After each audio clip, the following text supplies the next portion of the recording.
he believes that he got elected by the majority of the people to lead the country. So and he that's runs, what the people believe too. Yes, and he runs the executive branch. And if you're in the executive branch and you're taking a paycheck that comes via the executive branch, you work for him. Now, the administrative state believes that they work for themselves. In other words, just because you were elected to office, we'll let you ride in the car, but you can't drive the car.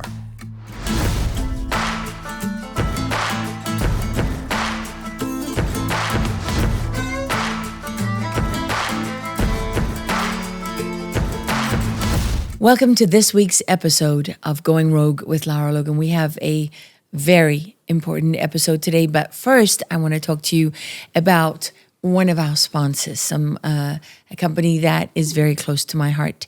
10 years ago, GiveSendGo was founded with a simple but very powerful idea: to be a platform where people could easily and safely and confidently raise money for the causes that matter most to them. But they knew that money can only go so far to meet people's needs. So they turned crowdfunding into a bridge to share the hope of Jesus. Hope that brings comfort to the grieving and peace in the midst of uncertainty and courage in the face of fear. GiveSendGo has woven prayer into everything it does because they believe prayer truly changes these things. And that is something I believe very much. So much so that it's the only crowdfunding platform in the world with a pray button and a dedicated hope team. That pray button lets people send and receive prayers right on every campaign page, while the hope team personally calls to pray for every single campaign. I mean, just think about that for a moment. The hope team calls to pray for every single campaign. They remind people that they're seen, that they're loved, and that they're never alone. Today, GiveSendGo still stands as a symbol of faith and of freedom, empowering everyday people to live out that same mission of sharing hope and stepping in to make a difference. So if you see someone in need, or you want to rally support for a cause that's close to your heart, visit givesendgo.com/Lara and start a campaign today. Use our special coupon code, that's Lara 2025. And for those of you who don't know, that's LARA, no you, Lara 2025, for reduced fees and receive even more of what you raise. That's givesendgo.com/Lara, where help and hope go hand in hand. For this week's episode, I really feel the weight of history on us in this moment. It is something that is hard to explain, but I believe that as we go along with my guest today, you will understand what I mean, and probably and maybe even share some of that weight. This is a very important interview. I believe possibly the most important I've ever done.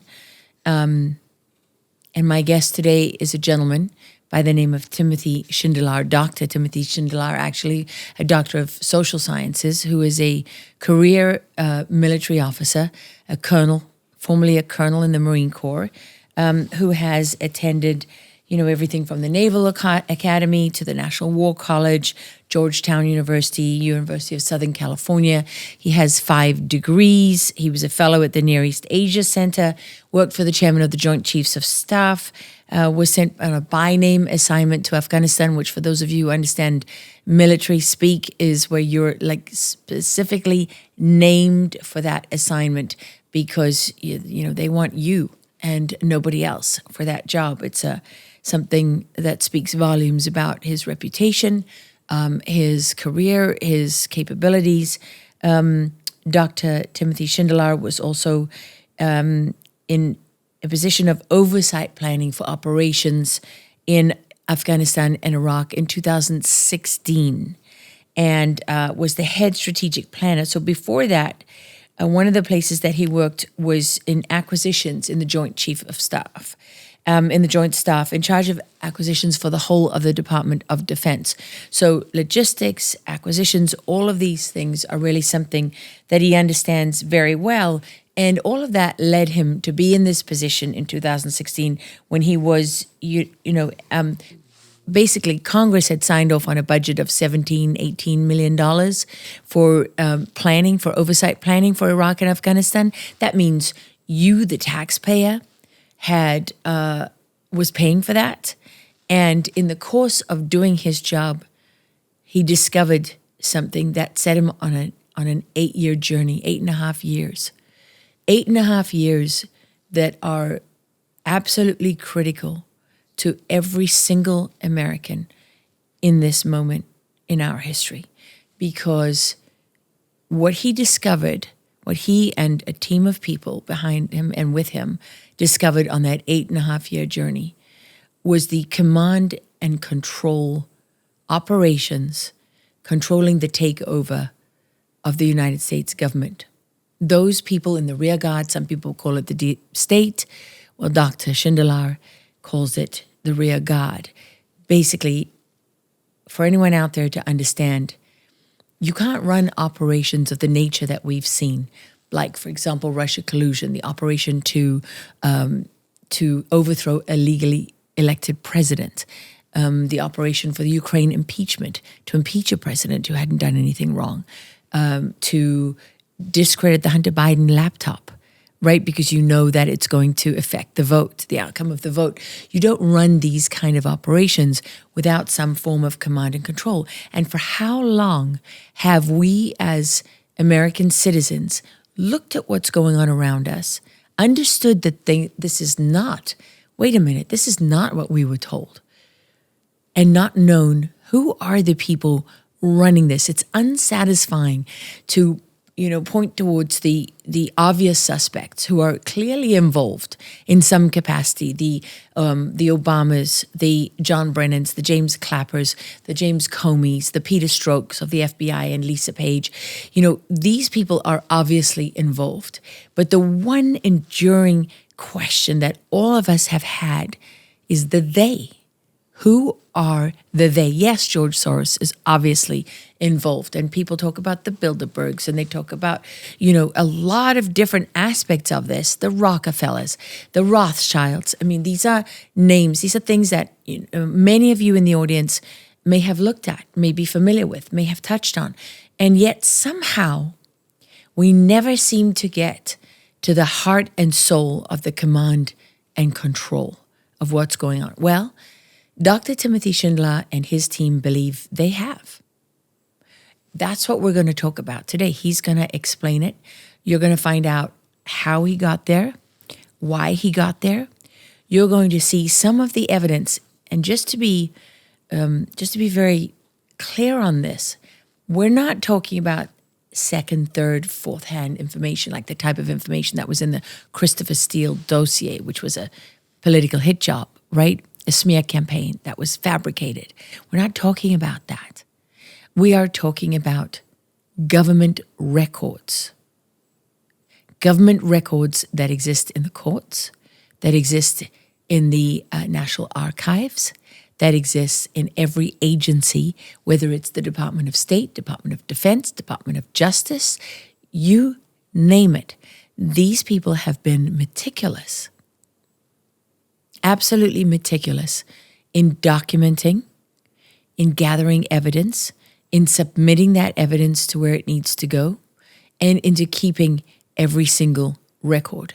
You might ask yourself how on earth they've survived. That's definitely a question that I have for Dr. Shindelar. It's one that I've asked him before, and I'm going to ask him again today.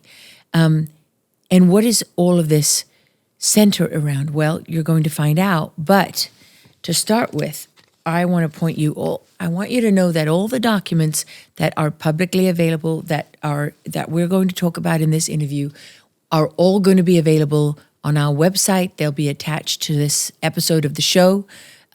They're yours. If they're government records, they belong to the people. They're not classified. And so we want you to take the time after this episode. There's a lot of information you're going to hear about today. Some of it may be, a little overwhelming. Some of it may be a little hard work to process, but it's critical to understanding that what we're discussing is not based on something that someone put online, not based on some allegation somebody made on social media, not based on some piece of propaganda that someone is throwing forward. There's not anonymous sources. Here's the guy. He's right here. Dr. Shindelar is right here. His name is out there. His face is out there. He's owning this. If you've been watching the markets, you already know gold and silver are exploding, and it's not an accident. When inflation rises, when the dollar weakens, when the world becomes unpredictable, smart people move toward assets that have stood the test of thousands of years. And right now, more Americans than ever are protecting their retirement savings with physical gold and silver. Gold has surged. Silver is climbing fast, and experts believe we may just be at the beginning of the next major run. The question isn't, should I do something? The real question is, can I afford to wait? Because every week, people who waited are now wishing they'd acted sooner. If you want to understand how to protect the wealth you've already built and how to position yourself before the next big move, go to laralovesgold.com or call 800-888-0807. That's 800-888-0807. When you reach out, notice how confident you'll feel, knowing you're finally taking control of your financial future instead of letting the headlines control you. Go to laralovesgold.com or call 800-888-0807 right now. Your future self will thank you for the decision you make today. Okay? And he's going to walk us through it. And where we're going to start today is with this letter that, Dr. Shindelar, welcome, by the way, to the show. Thank you. So where I want to start today is with your letter that you have allowed me to study. And this is a letter that you wrote to U.S. Attorney in Washington, D.C., Jeanine Pirro. Yes. It's copied. I'm going to go on here to the list of people who are copied here. It's copied to the Vice President, J.D. Vance, Susan Wiles, the White House Chief of Staff, David Allen Warrington, who is the White House counsel in the White House today, Russell Vogt, the Director of Office Management and Budget, OMB, formerly of Heritage Foundation, Pam Bondi, the Attorney General, Todd Blanche, a Deputy U.S. Attorney General, about whom significant questions have yet to be answered, Ed Martin, Director of the Weaponization Working Group, Harmeet Dillon, Assistant Attorney General to the Civil Rights Division, and, of course, Judge Jeanine Pirro.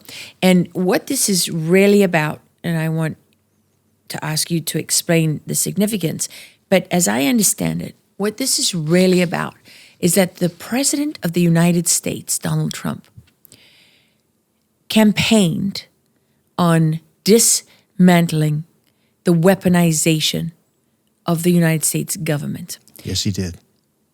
On addressing how that had happened and ending it, right? Yes, absolutely. And making it right. What I think anyone would call a redress of grievances for the people of the United States of America.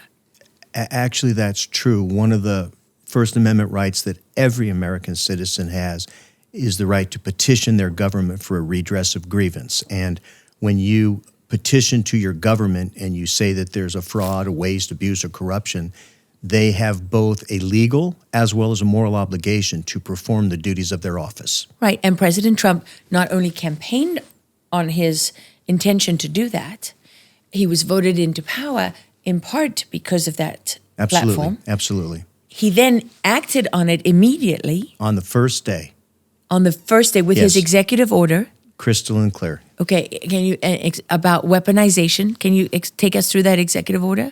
Yeah, absolutely. He said that the policy of our government is based on two pillars. Now it's a third pillar.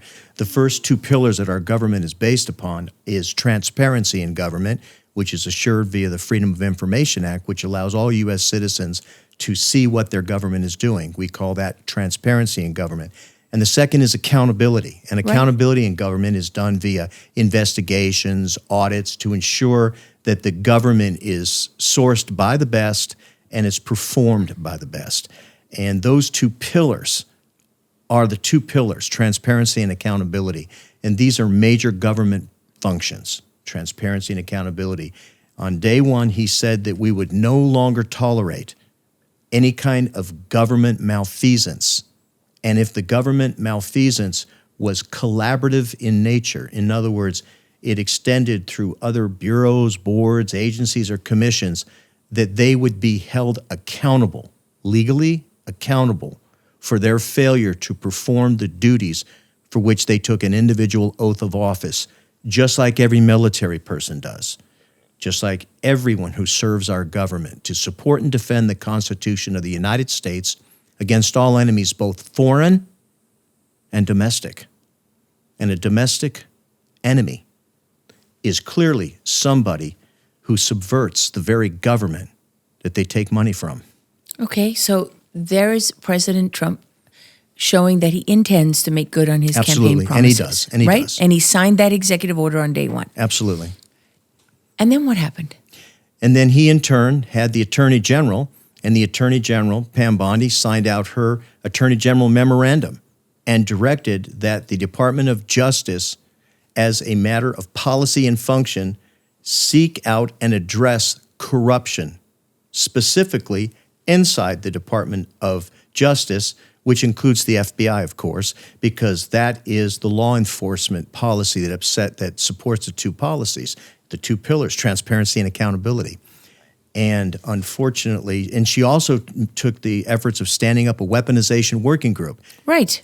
And isn't Ed Martin, Yes.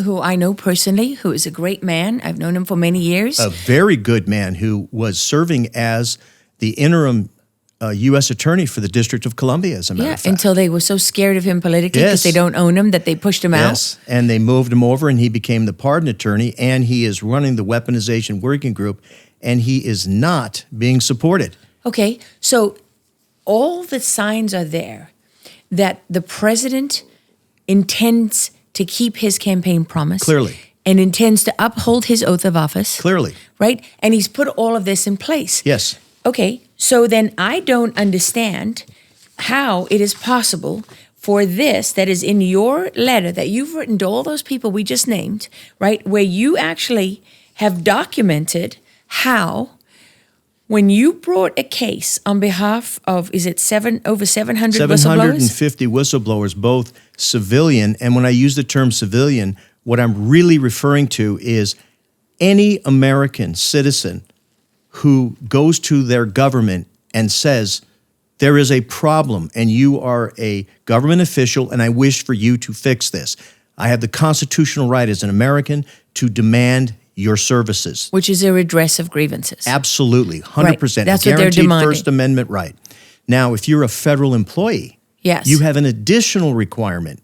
As a condition of your employment, you must report fraud, waste, and abuse to the inspectors general. Okay, so you would think that when you bring that case, the DOJ, under Pam Bondi's direction and under President Trump's very clear direction, would say, well, this is a problem because these whistleblowers, this case that you've brought, has over 200 pages of documented fraud, waste, abuse, and corruption by Yes, the government. clearly documented with documents that are owned by the federal government. So they are government records. Yes, government records, Which belong to the people. which belong to the people. And they're not classified, they're public.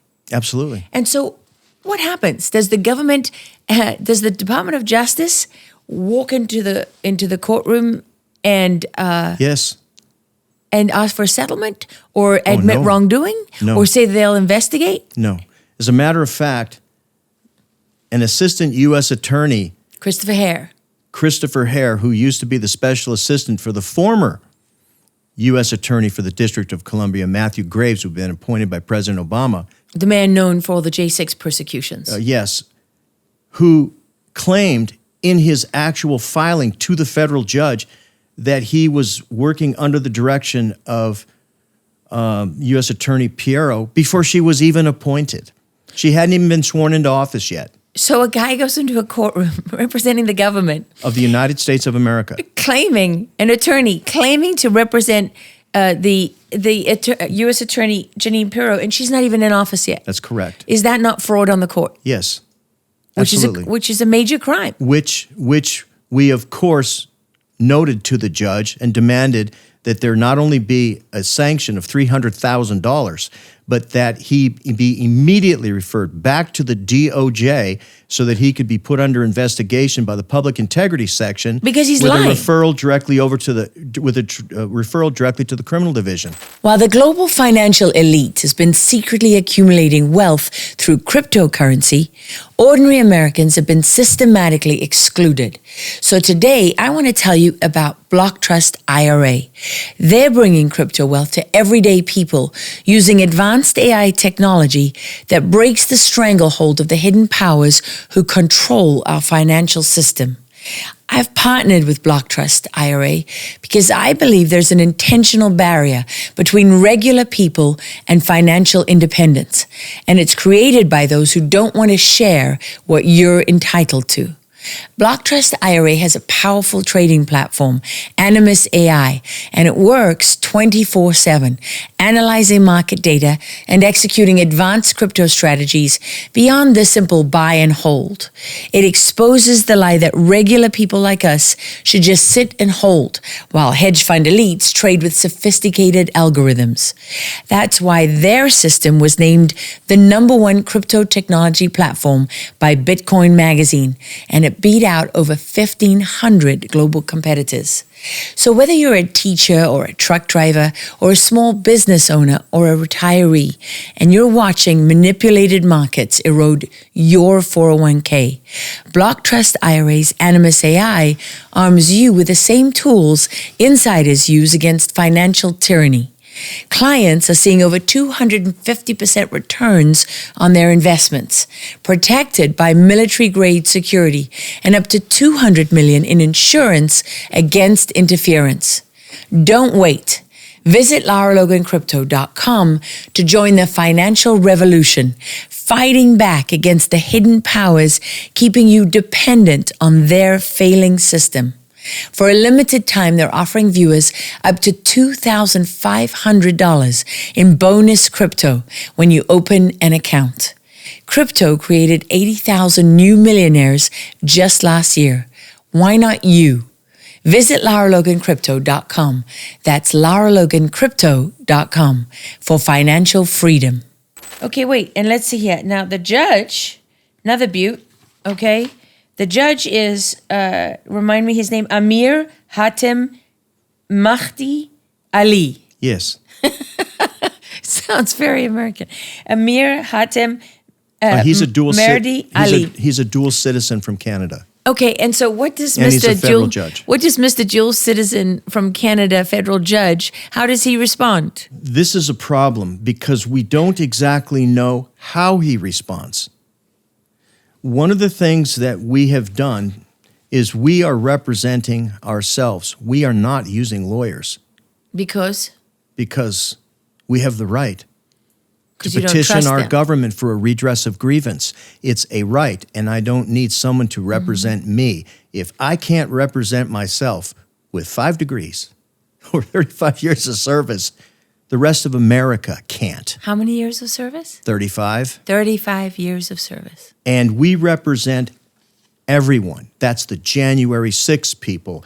It's the poor lady that was a poll watcher in Missoula, Montana. And she says, I'm seeing something I don't like, and I'm performing a governmental function, and I'm going to report this. We represent her. We represent all of the Americans. All the whistleblowers have All come of them. forward and been targeted Who for doing so. cannot afford to have attorneys, who cannot afford, who are trying to not only make a living, cope with the punishment that's being subjected upon them by their government, and at the same time doing nothing more than exercising their constitutional right to demand a government that performs. Okay, so the judge says to Deputy U.S. Attorney Hare, you need to investigate this. Yes, this is important because to add insult to injury, Yeah. the Assistant U.S. Attorney Hare says, well, I'm going to need time to investigate. The judge tells him, I'm going to seal the case, which he did, which is his right. He seals the case, which makes sense to us, because if he seals the case, it gives the Department of Justice time to investigate. Assistant U.S. Attorney Hare goes back on legal record and says, we don't need to investigate. Now, everyone that understands not only the mission statement of the Department of Justice and the FBI clearly understands that if he is speaking for the United States of America, and he is speaking not only for the U.S. Attorney in the District of Columbia, he's speaking for the head of the criminal division. He's speaking for the head of civil rights. He's speaking Harmeet Dillon. For Harmeet Dillon, who has not been afforded the opportunity to address a known grievance. He doesn't have that right. He's speaking on behalf of the Attorney General. Yes. And on behalf of the President. Yes. Who has actually signed an executive order directing the government to investigate these things and hold people accountable. Now, I think... Is that not a subversion of his will? Well, there's an actual term for that, if you'd like to know. Sedition? Yes. Yeah. Of course, it's statutorily aligned. 18 U.S. Code? Yes. If you work together to subvert the function of the government. That's conspiracy. Now, yes. Now, what's interesting is the very first allegations of wrongdoing. See, we're submitting, and the American public, they know this, but they don't know this. So it's my job to make all this complicated stuff easy. That's my job. Right. That's my job. One of the things that we do is when we write a disclosure, that is a legal document where we are telling the federal government that we are seeing a fraud, a waste, abuse, or corruption, and we literally put our name on it with the understanding that we must stand behind what we say. Your oath. No mystery. No hidden agenda. No magic coming out of the New York Times. No some unknown source. It is the putting of the face in the place. In other words, I am saying it. And you've got 751 people saying it. With us. And they are all saying the same thing. When President Trump stood up and said, I'm going back into the arena, every single federal worker said, well, all righty then. We're with you. Except there were some that were not. And despite the fact that the career federal servants work for the people, they do not work for the political parties. They work for the American people, and their job is to be like a she-gator. Their job is to protect the American public's treasury. That's what they do. They are there no matter which political party's there. They don't care. Those people are being sacrificed. They're having their jobs taken away from them. They're having their futures and their careers and their children. And their sin is simply performing their duty and protecting the American public. Well, you're talking about the ones that step forward. Yes. And the fear. Because there's a lot that don't step forward. And there's a lot that are now, that have abandoned that. Yes. And are working on a completely different agenda. So if you were to look at the pure legalistic perspective, this is what it says. If you induce others to commit a subversion against the nation, you are guilty of subversion. So if I compel your behavior and I use fear and intimidation, and if you want to read the statute, it's right there. If I use fear and intimidation to coerce your behavior so that you no longer fulfill your statutory duty and fulfill the oath of office, I am guilty of sedition. Wow. And if I do it with others, that's a conspiracy to defraud the United States of America. So what are those statutes? And we'll put those on the show. I know you have a list of them here. Now, what's interesting... They'll be on the program for anybody who wants them. Now, what's interesting, I think, that people need to understand is we're not kidding. No. We're not playing around here. The people who have offered up everything, have fought as hard as we have, this is what we have to say. Come and take it, because we're not going to give it to you. We are not going to give to you to enrich yourself. You're not. Every single person who was prosecuted, persecuted, and abused We represent all of them. And the height of the corruption is here. The documents speak for themselves. Multiple whistleblowers have asked them. There's even criminal charges. We've provided the criminal charges. We've done everything you can possibly do. And when you say you represent 751 whistleblowers, do you know all 751 of them? Right now, somewhere in Nigeria, there's a Christian family being persecuted. Those who are not killed are often forced to flee their homes. At Equipping the Persecuted, they're committed to reaching every affected area and help heal the deep physical and emotional wounds that have been inflicted upon them. But they can't help them without your support. So please visit equippingthepersecuted.org and donate today. Sign up for just $35 a month. It's a little over $1 a day, and you'll help rescue Christians who are suffering and provide security, medical care, food, shelter, and love. The situation is urgent, so I'm asking you to join in the next 10 minutes. It's a life of fear and danger for these Christians, but for just over $1 a day, you can change everything. Go online to equippingthepersecuted.org and make a difference in the life of a persecuted Christian. That's www.equippingthepersecuted.org. Not all of them, but we know that when the tribunal is set up and they say, come forward, we're going to help them prepare their cases. Yes, we don't know all 750 of them yet, but when they come forward, we will. How many of them do you know? Probably 50 or 60 personally with prepped cases.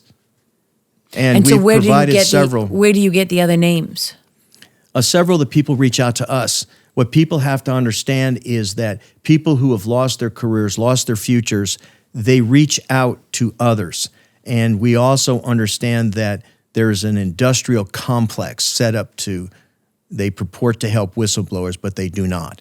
It's a honeypot. It's a mill designed to control whistleblowers. And not surprised, just like the attorneys that are famous for going after the CIA but actually never win a case. Yes.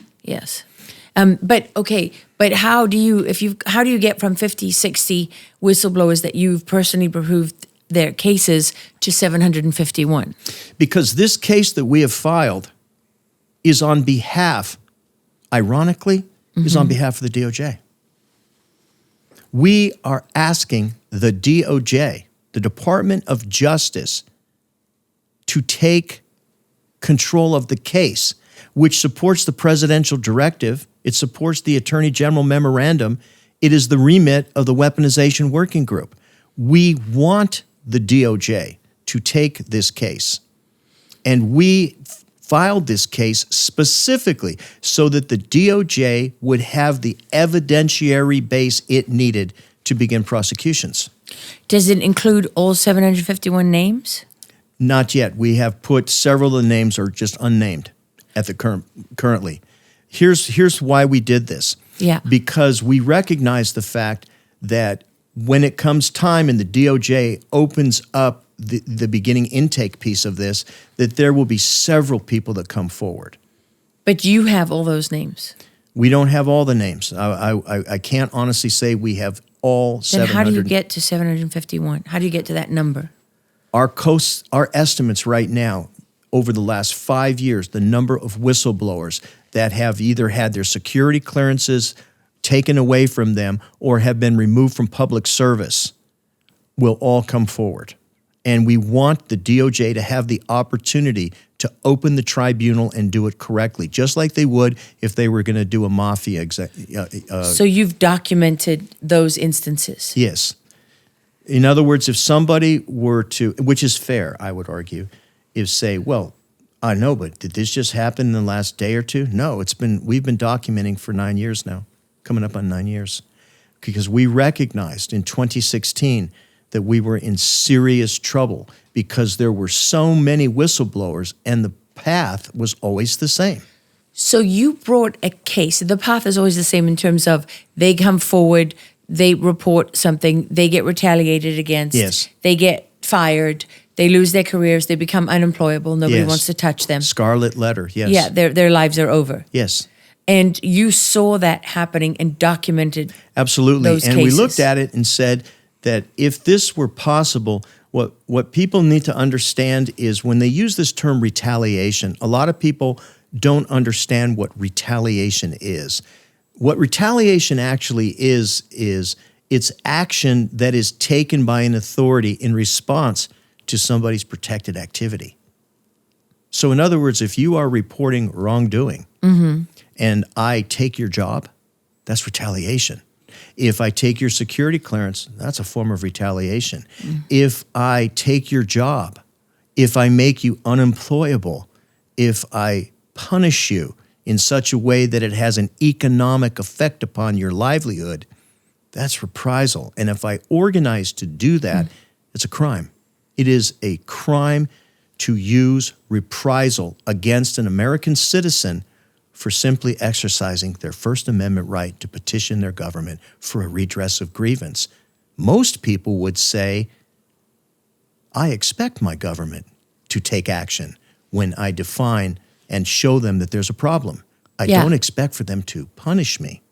So what your case is really about is saying to the government, here's evidence of government fraud, waste, abuse, corruption, malfeasance, right? Specifically corruption. Specifically corruption. Organized corruption.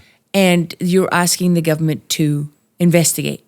Not only investigate, we're asking the government to not just dismiss them like through some administrative function. Yeah. We want them removed from government for retaliation in violation of First Amendment rights. Yes. Absolutely, because what they've done is they have literally taken away the livelihood of an individual for simply doing their duty.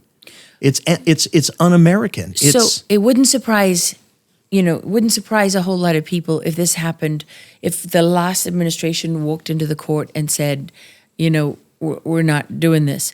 But given the fact that President Trump has taken the position of dismantling the weaponization of government and making that right, addressing the grievances of the United States. He's, in a way, if you think about it, the number one whistleblower in this nation is President Trump. And if somebody says, whether you like him or not, and I'm not particularly political, I'm just being honest. I'm not a politician, so I quite frankly don't care. But what I do care about is this. The man is in the arena, and the man is fighting, and he's paid his dues.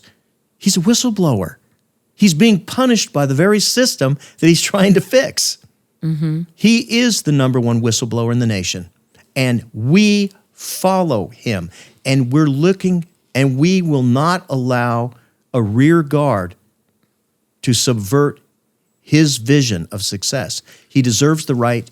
He has the right. He was elected president. So he was given that mandate by the people. And we're going to help him fulfill it. And we have a right to have that fulfilled. Absolutely, 100%. Because we voted in the majority.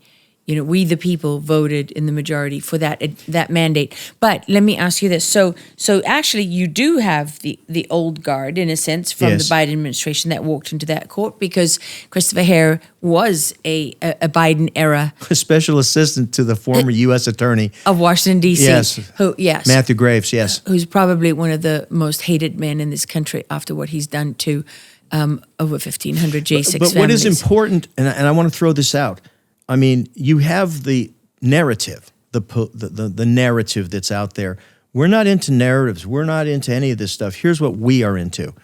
When somebody asks, was Jack Smith properly appointed to his duty? No. But guess what he was? He was a former member of the Criminal Division Public Integrity Section, which was corrupt, which ironically was set up in 1978 because of the corruption that existed during Watergate. It's a complete abomination of what is being done. They literally weaponized the government and then brought weaponized people in to try to subvert the activities of the president. Okay, before we get into Jack Smith and all of that, right? I just want to stay with this for a moment, because so that people understand what's gone on here. So you wrote a letter to all those people about what happened in that courtroom. Yes. And the purpose of this letter is to put all of these people, to make sure that all these people are aware of what is going on. Is that if the government, here's this guy, Christopher Hare, this attorney, saying the government doesn't want to investigate. Itself. Yeah, itself.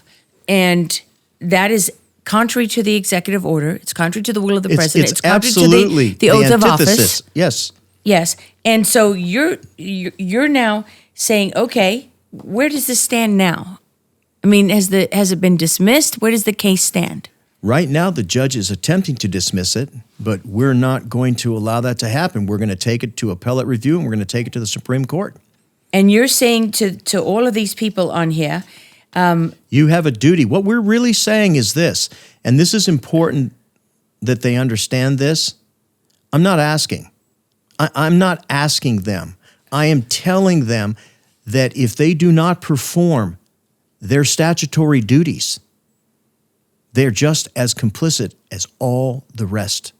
They have a mandate to perform this duty. They are performing a disservice to the President of the United States right now. And to the people. Yes, and the people are being cheated out of good service. Do you have any proof that this letter reached any of these people? Well, sure, of course, yeah. We What's send your it. proof? We send it to them, and the DOJ responded and said in some form letter, "Oh, we see what you sent." We always get that. We get that always. It's a standard acknowledgement letter that your correspondence was received. But this is what's important. Inaction is an action. In other words, you have a choice. Ignoring something. Right. Yeah. But when you are a federal official, you do not have the luxury of pretending you don't have to do anything. Now, you can think that, but you don't, because this is part of the federal record.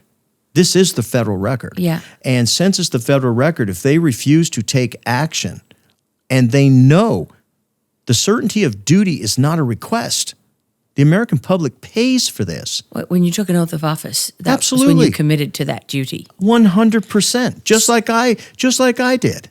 Okay, so I tried to reach out to a couple people on this list before this interview.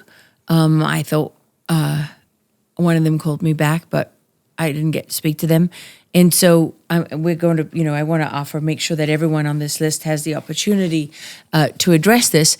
But to understand how you got to this point, right now what you have established is that the government's own records indicate that there is reported fraud, waste, and abuse that has not been investigated or addressed. Clearly. Okay. And so how do we get to this point that this is what is happening? Because it's clearly not the will of the president. It's contrary to the directives of him and the attorney general, and yet it's happening. So explain to me how this happens. This is what the rear guard does. The rear guard is put in place to ensure that the people who come into government and also take an oath of office and are political, in other words, they're put into position to help the government fulfill the envisionment of the president. The president has the right to put a bunch of people. He has like 2,500 people that he puts throughout the government. Yes, political appointees.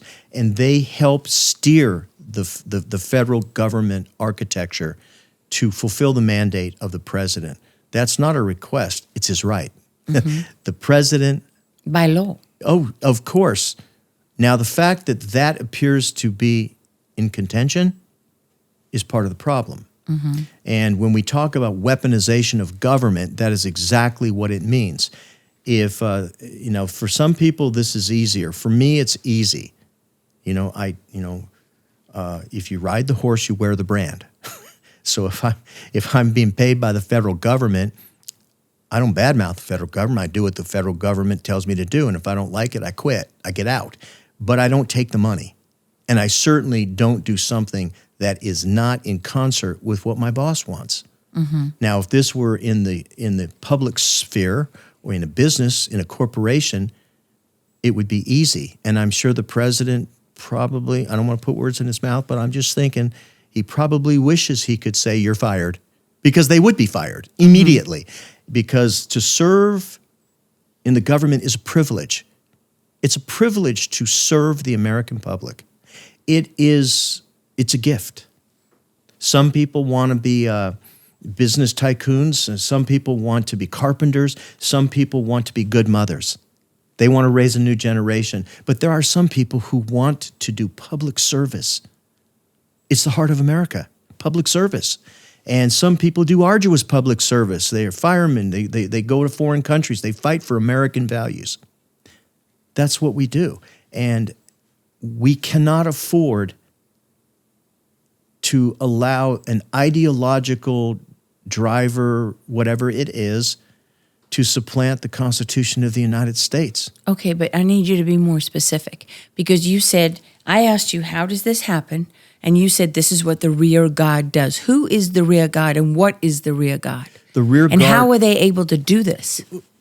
When you run a complex organization, a large organization, if you don't want the boss to see things, you simply take care of it. Just doesn't get to their desk. It's just, I mean, when you have an organization of, say, 15 or 20,000 people, geographically dispersed across the nation, a broom sweeps only what it touches. And if you're not holding the broom, it's not sweeping. And you could have the best intentions in the world, but if you don't have a loyal crew, a loyal group of people that share your vision, then they can undermine you. And that's exactly what's occurring. They're undermining them. I mean, let's be honest. For the state of play for this case right now, we have to believe that the President of the United States signs out a presidential policy directive, and he specifically says, we're not going to tolerate this anymore. The Attorney General signs out a memorandum that says, I'm in absolute lockstep with my boss, and we're going to fix the corruption that exists inside the department. And then she goes so far as to set up a weaponization working group. Yet an assistant attorney says, I represent the United States of America, and I don't want you to investigate corruption that specifically involves the DOJ. Not only is it completely bereft, it's illegal. It violates every rule, every canon and every rule of jurisprudence. It's against the very canons for being a lawyer even, not to mention a governmental attorney. Okay, I understand that. He wouldn't do that by himself. He didn't just volunteer to do it. He didn't just say one day, hey, I'll just do that. He was directed to do it. Now, by who? Well, that's a good question.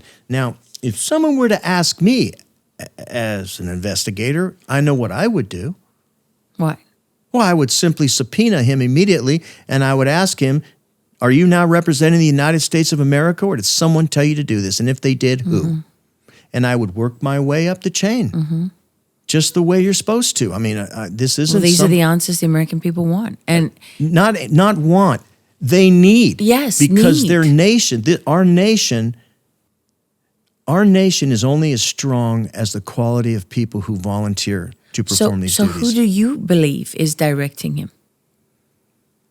What does your investigation and your research show? What is the rear guard? We had a whistleblower who sent an official disclosure to the acting Attorney General before Pam Bondi was even put in office. And he said to him that all of the assistant U.S. attorneys that had worked for Jack Smith need to be investigated. But they didn't investigate him. They simply just let him go without any accountability, without any statutory obligatory requirement to who told you to do what, why did you do what you did. So they let them off the hook. They simply let them go. I know, but who? That doesn't answer the question. Oh, that was the acting assistant, the acting Attorney General. Okay, but who directed it? I'll get you the disclosure. I don't have the name right on the top of my head, but I'll get you the disclosure. That's of who he was, but who directed him to do that? I cannot answer that question, but he can. Right. But the point is that you're making is that these things are not random. They're not arbitrary. No. They're part. So this is, again, is this coming from the rear guard? Absolutely. Okay. So what is the rear guard? Can you explain that? The rear guard is a group of people that are ideologically driven to a particular point of view. And that point of view is not shared by the current administration. But is it organized? Of course it's So organized. what's the organization then? Council of the Inspectors General on Integrity and Efficiency. Which is what? The SIGI. The SIGI. Yes. Created by? Created in 1978 by President Carter. A system that was designed to ensure the programs and operations of the federal government were effective and efficient. The whole point was when Elon Musk came in and performed the duties of the inspectors general for the government, everybody acted shocked when they went, hey, there's like money hemorrhaging everywhere. Wow, nobody seems to know what's going on. But funny, the only people that were statutorily required, programs and operations, effectiveness, efficiency of the government, specifically created by Congress, were the inspectors general. And they said nothing. It was their Did job. nothing. It was not only their job, they failed at their job. Yeah, but their job as they were required by law. They were created for that purpose. Specifically for that purpose. Okay, but so we're talking about the Council for Inspector Generals on Integrity and Efficiency, SIGI, right? Yes, When was that created? 1978. No, the question is about SIGI. When was SIGI that was created in created? 2008. By? It was done in conjunction, the legislation was done in conjunction with Senator Grassley. So this was under President Obama, Yes, working with Senator Grassley. yes, So this was a bipartisan yes, effort, sort Yes. of Republican-Democrat. yes, They together created the Council yes, for Inspector Generals for Integrity and Efficiency, yes. which functions as what? It acts as an independent entity established in the executive branch to oversight, train, educate, and provide individual counsel for all inspectors general. It answers unto itself. Okay, how can it be an independent entity It was inside the established by executive Congress branch? because Congress established it as an independent entity inside the executive branch. How can you be inside the executive branch and can't. not be answerable to the president? Well, you can if you don't believe in the unitary executive, that the president owns the executive branch. You can do that. Wow. So who do they believe owns the executive branch? Well, that's a good question. The president thinks he does. Well, the whole And- country thinks he does. Oh, well, yes, the country agrees with him, but there is such a thing as we call the administrative state. Yes, we have this thing called the administrative state where we of have unelected officials Yes, who, as far as the American people, so when they say it's a government of the people, for the people, and by the people, yes. they don't mean it. Sometimes people refer to the Department of Justice as the Department of Just Us, U.S., just us. There is a two-tiered system in America, and that two-tiered system is them and us. And it applies to everything. Everything, every It's not aspect just of our justice. life. Oh no, every aspect of our life, everything from the EPA to everything, anything. You will live by these rules, but we won't.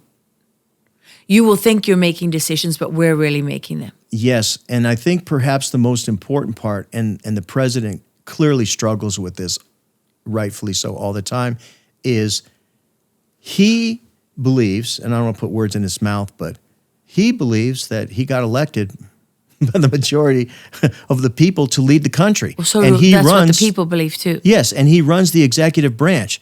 And if you're in the executive branch and you're taking a paycheck that comes via the executive branch, you work for him. Now, the administrative state believes that they work for themselves. What's in the best interest of the nation? In other words, just because you were elected to office, we'll let you ride in the car, but you can't drive the car. Which is why they do all these movies that show the president as a buffoon and an idiot and just a face, right? They're always laughing at the president. And it's an insult, and it's an insult. And not only is it an but insult. it's a message. Yes, of course. It's to prepare us to believe that That the president's not really in charge. yeah, and half the country is wrong. You know, as a social scientist, I understand perception management to drive emotional control so I can drive behavioral control, the way people will respond. The American public is now understanding that they're being manipulated. They don't quite understand how. No, because but it's hidden they from know us. they are. Yes. Yeah. And Hidden beneath layers and layers and layers, and we just don't have the placement or the access. exactly. Like for instance, here's a good for instance. Well, I'm not convinced yet. I mean, I'm not convinced that there's really a problem. Okay. Well, then take a look at all the documentation. Well, nobody else shows us documentation. But we are showing you documentation. And this is the same argument that we can make is for 3.5 years, we had in the House of Representatives investigations ongoing. For 3.5 years. Yeah. And that's all under Congressman Jim Jordan. Mm-hmm. When did he have his last meeting with the Attorney General of the United States to determine whether there was enough information to go to grand juries so that they could begin prosecutions? When? Do you know? Never happened. So we're saying, wait a minute, 3.5 years worth of investigative work, and where is it? It's nowhere. It's just theater. It's just, well, here's what we know. We contacted Jim Jordan many times. Mm-hmm. Names, dates, times, places, even legal violations. Oh, yes. Members of the Oversight Committee. Yes. So from your experience, Jim Jordan did what with that information? Nothing. For how long has he had it? Years. Years. Oversight Committee, Comer, James Comer. Judiciary. Judiciary, As oversight. well as the oversight. Now, and remember, this is what's important. Who else? We're not political. See, this is important. Who else? We were there when we went directly to the House Oversight Committee. We reported multiple times. Different whistleblowers went to them and said, you've got a major problem here. They're literally going after federal workers for doing their duty, and you're doing nothing to protect them. The Office of Special Counsel. The Office of Special Counsel, not only did he not do his job, he'd come from the staff of Congress.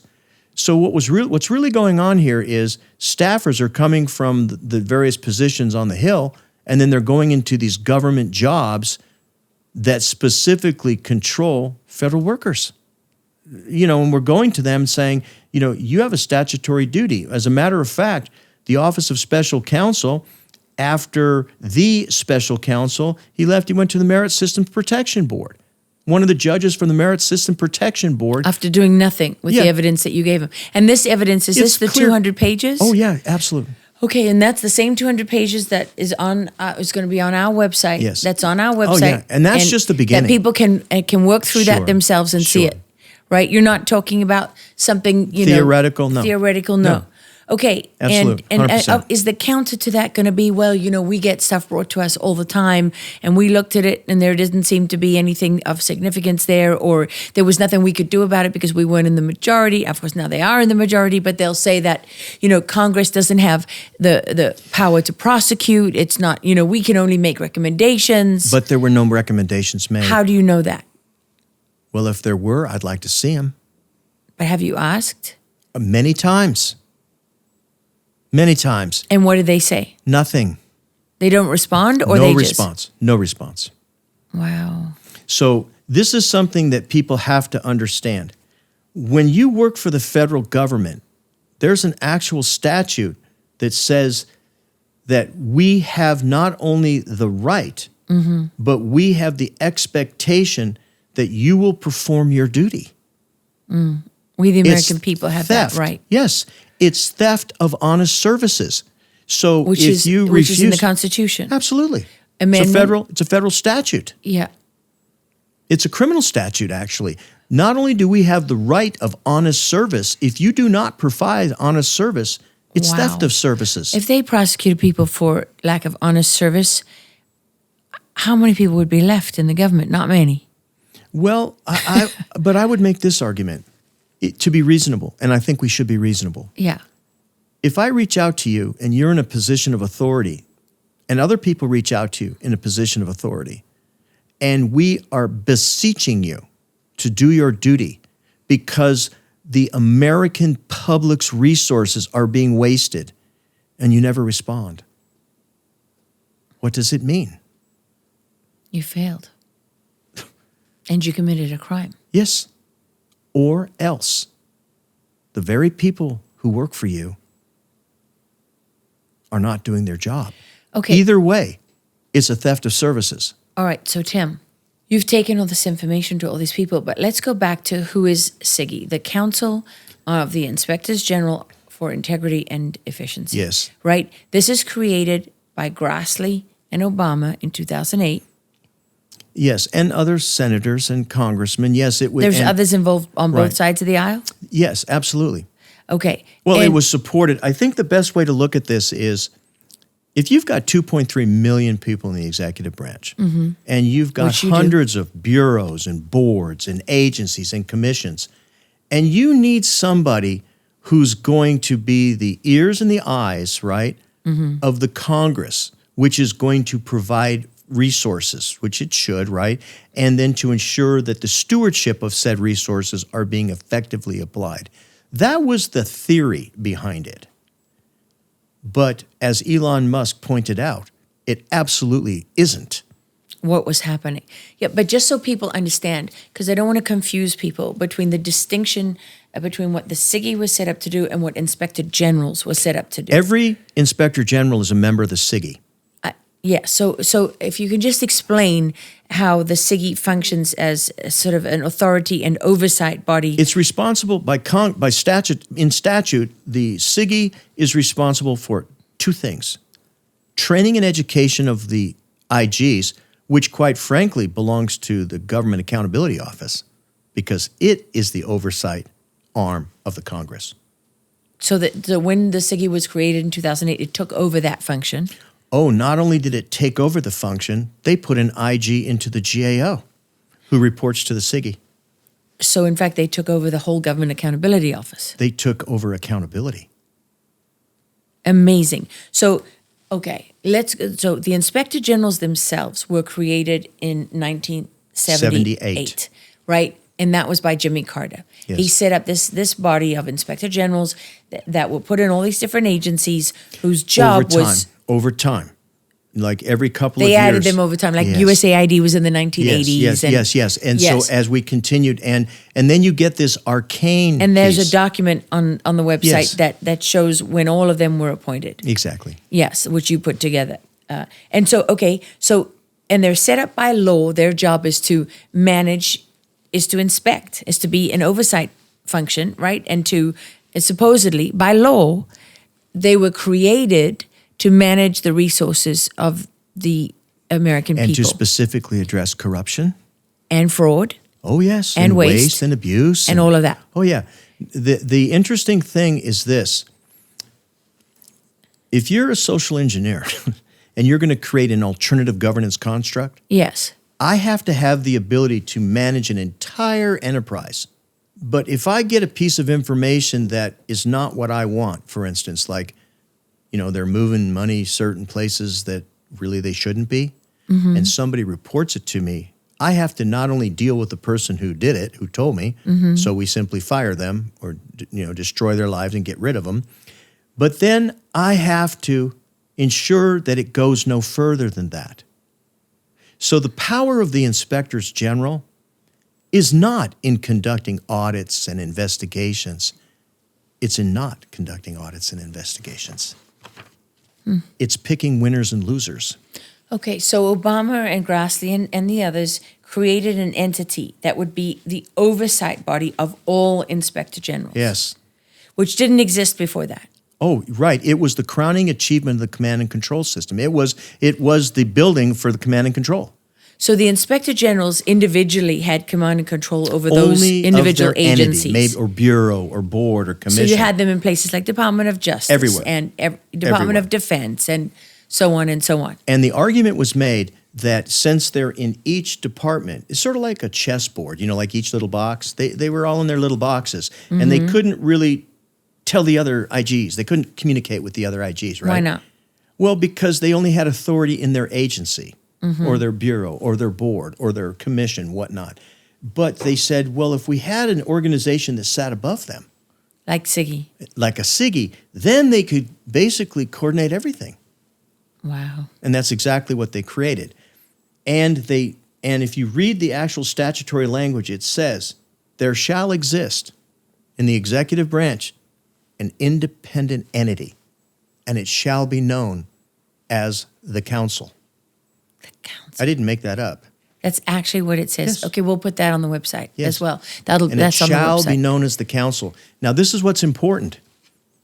Every single employee and officer of the federal government takes the same oath of office. In other words, everybody puts their pants on one leg at a time. Everybody's the same. Yeah. Same oath of office, same obligation, except the IGs. What does their oath say? They take the same oath of office, but they answer unto themselves. And they're not subject to FOIA. No, So the public cannot get their records. that's correct. Do they have any oversight? Themselves.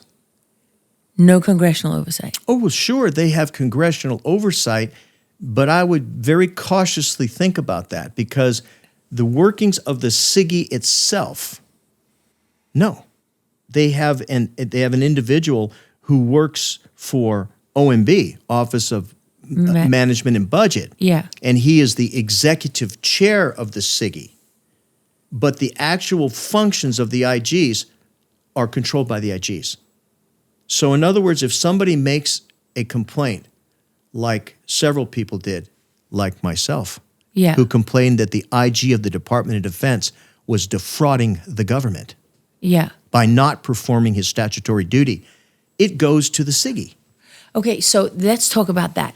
How did you come to discover the SIGI and what happened with you? What happened with me is I was hired to come in to work the oversight planning for the operations in Iraq and Afghanistan. I just come In from 2016. Yes, and a year earlier I just done the work for Iraq, and then before that I was in Iraq and I was working for the State Department, and then before that I was working for the military, and I quite frankly had built a lot of the plans. That's my job, a strategic planner. So I'd built some of the plans, and I'm watching this, so I said, this is a perfect job for me to do, right? And so I came in and they you'd said, been in Afghanistan Oh, as yeah, well. absolutely. You'd been on multiple combat Iraq, deployments. Yeah. I had worked at ISAF. I had worked for I'd worked for the commanders of these organizations. I'd worked at CENTCOM. I'd worked on the Joint Staff. I mean, it's kind of the job that you would want a guy to have. So you were at the table when a lot of the highest level decisions were being made. Well, logically, it would be the right guy. So a general would say, Tim, go do this, right? And Yeah. yes, sir, and go do it. And Well, general's not going to have time to do it. well, they need he people who would do delegate that job down Yeah. to someone like me, and I would work the staff, and we would prepare the product, and he would say, you're going to have a job tomorrow or you're not, and that's just the nature. That's what we do. What I noticed was we were told, do not coordinate with the State Department. So just explain your job properly for me, though, so that people understand. What you came into what office to do this? I worked in the Department of Defense, and we had set up a special office, okay, just to do planning for oversight for the war efforts in Afghanistan and Iraq. Now, both the wars had already been going for quite some time. Yes. But this is something And that you do. Congress demanded an annual plan, Right. I updated see. every 6 months. And they bring you in to do that. Yes, to do the plan. And so the first thing I said was, okay, I was like, it was completely dysfunctional. And I was like, this is really bad Why? because they weren't doing the planning. They were just taking the money. That office was just taking the money Yes. and not doing their job. And it's a lot of money. Oh, yeah. We're talking billions. Oh, of course. And in doing those plans, who do you normally work with to make a strategic plan? I would have, to do a strategic plan, I would work with the planners that work at the State Department because they are major stakeholders in operations in Iraq and Afghanistan.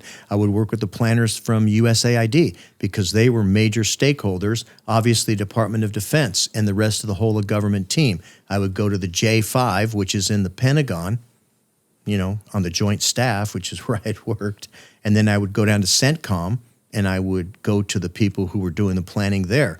and we would all work together, and we would say, if we're going to, the State Department wants to do this, the USAID is building these facilities.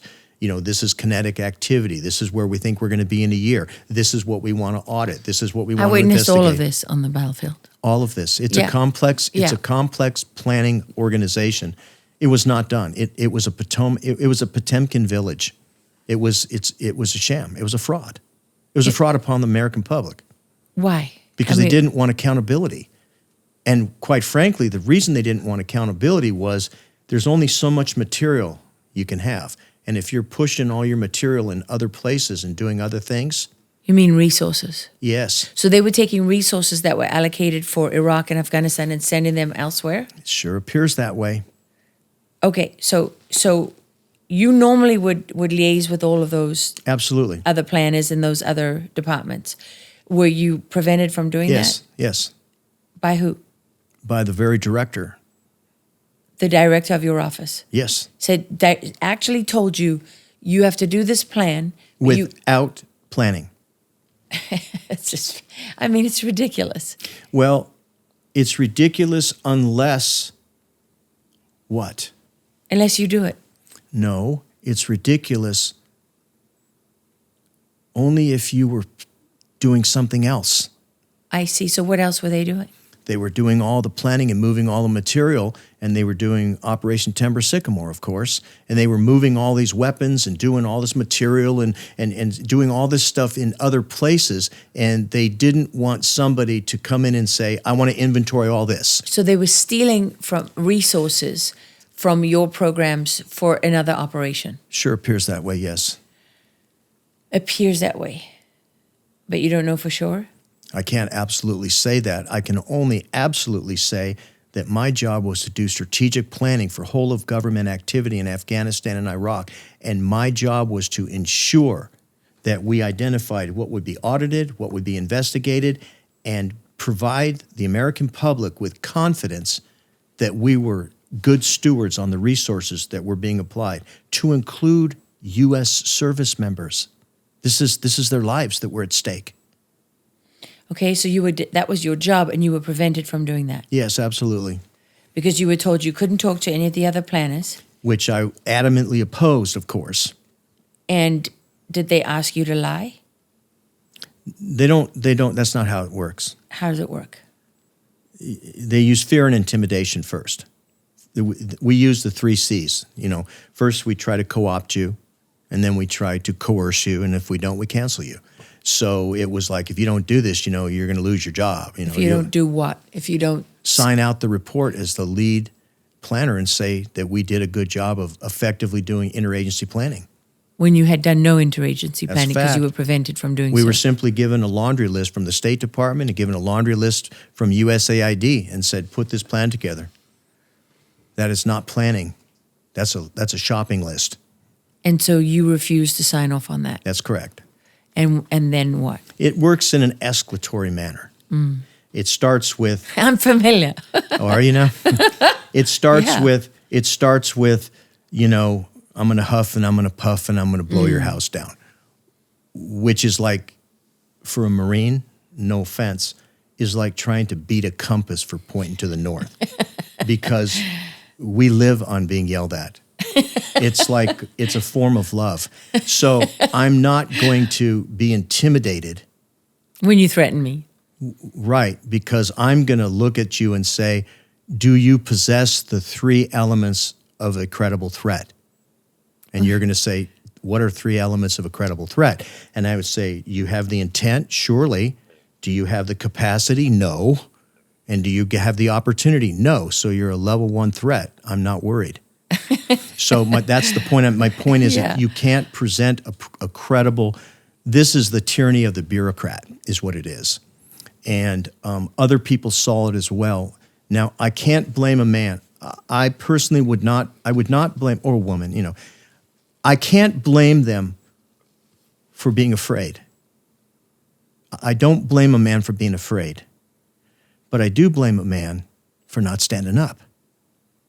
I mean, you can be afraid and stand up. Sure. But if I coerce you and say, I'll take your job, which is what they do, or I can fire you any day, and I can do whatever I want with you. They said all that to you? Oh yeah, of course. They said that we came in under a program which was referred to as 3161, where they bring experts in.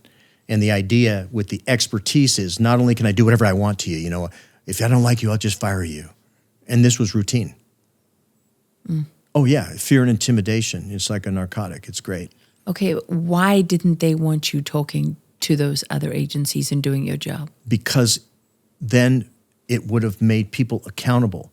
So if, for instance, if USAID says that we're going to perform an audit on a construction project somewhere, well, then if they do that, I'm going to follow up and I'm going to say, you said you were going to do the audit and on this project, and you never did. And they didn't want you looking too closely. Exactly.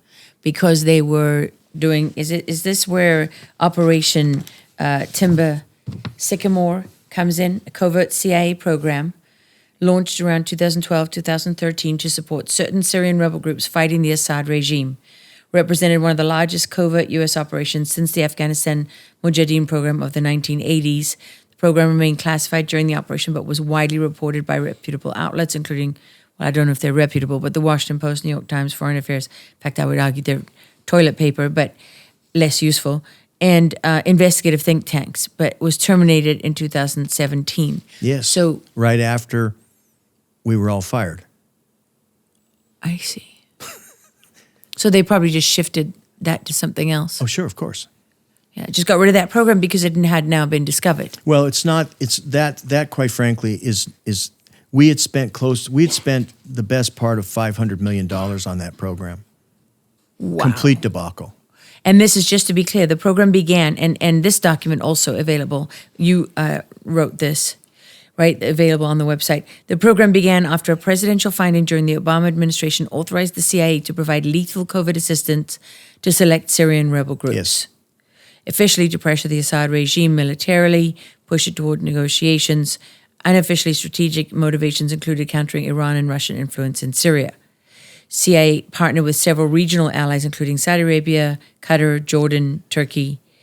These countries provided substantial funding, weapons procurement, logistics, and recruitment pipeline. Saudi Arabia reportedly contributed billions of dollars to the program. It's interesting because I did actually work on this at the time and spent time with Syrian rebels in Istanbul, in Turkey, who were meeting with representatives of the Saudis who were passing weapons to them. And this guy's job was to vet the rebels to make sure it was going to the right rebels. And then he basically admitted to me that after a while, the Saudis just gave up. Everybody gave up. They couldn't tell who were the good rebels, who were the bad rebels. They didn't care anymore. And they just flooded the zone with weapons. Yes, which kind of works if you want to change status quo. Everybody has a gun, right? If you want to change status quo. And look, as a result, we now have an al-Qaeda terrorist, Jolani, leading Syria. But yes. Great. No, it's not great. I understand that. But that's not my, I wasn't hired to do strategic, geo-regional work, but. So this is really what was going on in Benghazi.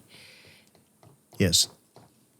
And they didn't want you looking too closely at any of these things because they didn't want you to find out that there was a black operation that was going on that was taking resources away from your programs. Right. Well, I would look at it more like this. Here's how I would look at it. We went to Afghanistan, right, which makes sense. So the height of dystopia, in my mind, and I probably have at least an average amount of, wow, this is really bad. I think I qualify in I've seen bad things. Mm-hmm.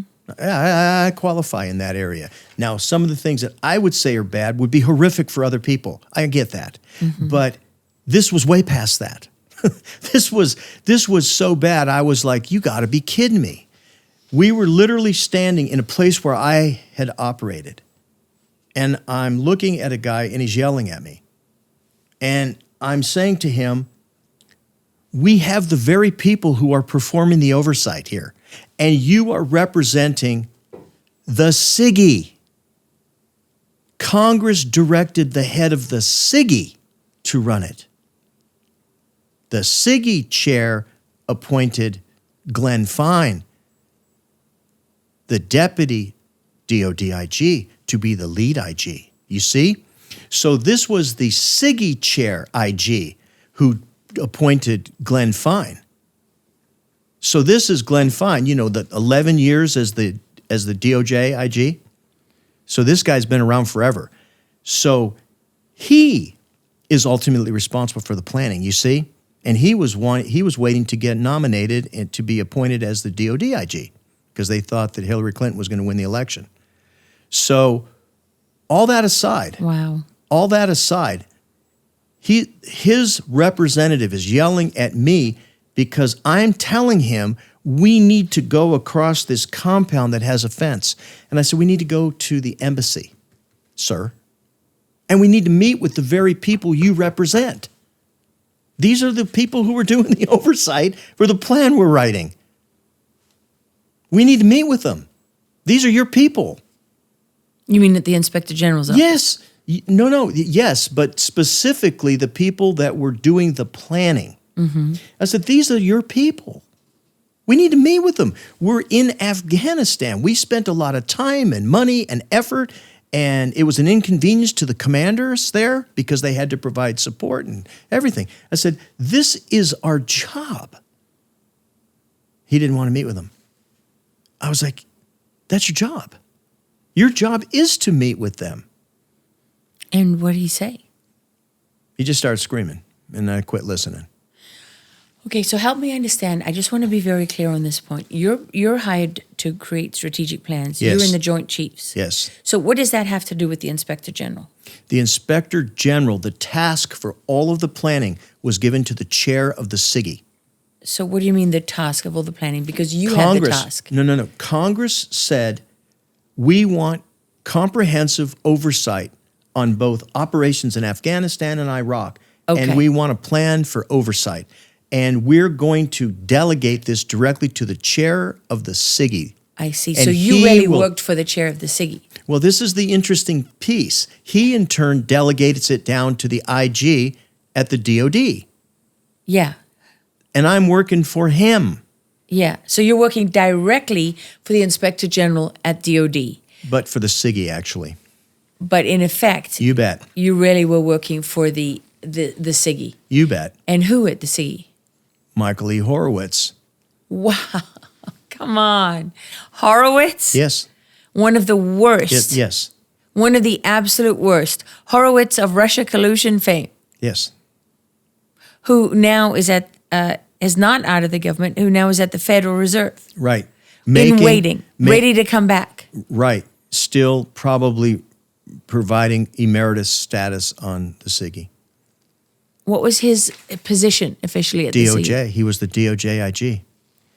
He was the Inspector General at DOJ. And he replaced Glenn Fine, who went to DOD. Wow, it's a really nice, tight, rotating circle of the same people. And his deputy then went on to become the DOD IG. And his deputy spent 30 years over in the U.S. Attorney's Office, District of Columbia. They really have it all sewn up, don't they? The assistant FBI director for integrity and ethics worked for Glenn Fine and runs the FBI. Yes, think of the SIGI as an integrated command and control center. So the buck stops with them. Yes. Because every complaint that is made Yes. in any agency whatsoever Yes. goes to the Inspector General, and from those IGs report to the SIGI, Yes. and it dies. And are investigated by the SIGI. And are investigated by the SIGI, and it all dies. Yes. That's where whistleblower complaints actually go to die. If it's against the members of the SIGI. Unless it's in their interest to prosecute it. Yes. Politically, yes. So when people talk about the deep state, in a sense, this is the command and control of a major part of the deep state. No, it is the command and control of the deep state. It's in every bureau, every board, every agency, and every commission. One person, 2.3 million people in the executive branch. I only need about 40 people to run the whole show. as long as you ensure that no one can FOIA my records, as long as everything I do is law enforcement sensitive, and as long as anybody that is a whistleblower can get collective punishment. Which is what you have seen with over 700 documented cases of people who've been We see it every day. retaliated against. We see it every day. Wow. And I think the argument, the larger contextual argument, now we knew this. I want to be frank here. In 2016, our very first disclosure, by a very brave whistleblower, I might add, was to inform the chair of the SIGI that there was a collaborative interagency effort to obstruct governmental function to protect key government officials from accountability and the protected membership of the SIGI. Wow. 2016. We have all the documents. Are any of them public? All of them. They all belong to the government. These are federal records. And who's that whistleblower? His name is Daryl Whitman. Daryl Whitman. Daryl Whitman left the country because he's afraid. I mean, who can blame him? And Daryl Whitman worked at the Department of Labor in Region 6, I think, and his job was to be a whistleblower investigator for, you're going to love this one, corporate corruption. So when somebody reported corporate corruption to the government, he got it. And he was told by his leadership, no, we're not doing that. And he'd be like, no, I've substantiated corruption here. You know, these guys have identified corporate corruption. And one of the cases that we were so shocked with had to do with, I have to get the facts here. I think it was Federal Express. 3 people went to his office, and there were no findings found. 2 other people went to federal court and were awarded $14 million. Wow. If you think about that, and the fact that there are 10 regional offices, and everyone that's reporting corporate malfeasance, this is why we're doing this. We have no choice, because the government's job is to protect the American public, and it's supposed to monitor and govern commerce. Because maybe if you're after profit, you might be naughty, maybe. I don't know. It's possible you could be naughty, and the federal government's going to come in and fine you and say, you're naughty. You can't do that. You're a bad person and you're being naughty. And they in turn will say, well, as long as there's no criminal charges against the board, we can take this charge against the shareholders, right? Yes, you can take the charges against the shareholders unless a corporate officer is found guilty of malfeasance. Then you cannot charge it against the shareholders. Well, guess what happens when you go and you file with the Department of Labor, and it goes there and they make a finding against management? What? They can't charge it against the shareholders because that was a management decision. So that's the civilian side of this.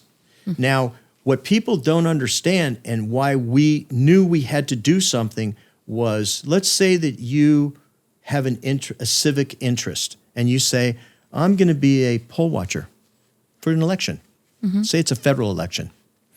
And you see something wrong and you report it. You say, I can't believe what's going on, but this is clearly not right, and I'm going to report this. You are performing governmental function. That's a function of our government, free and fair elections. So if you're performing that function and then I retaliate against you, Yeah. that's a federal crime. And that is exactly what's been going on. Yeah, none of that is being prosecuted. Not one. But we have whistleblowers. We have several whistleblowers. They went to Barr.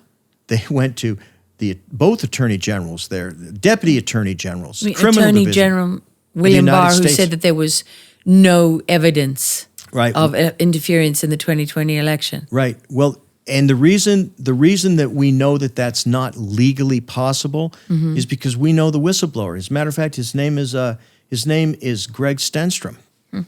Not and here's the funny part about it is he went to the United States Attorney, Eastern District of Pennsylvania, and then when it changed from a Republican to a Democrat, the deputy U.S. Attorney there became the U.S. Attorney, Eastern District of Pennsylvania, and was fully aware because she did the review, and nothing ever happened.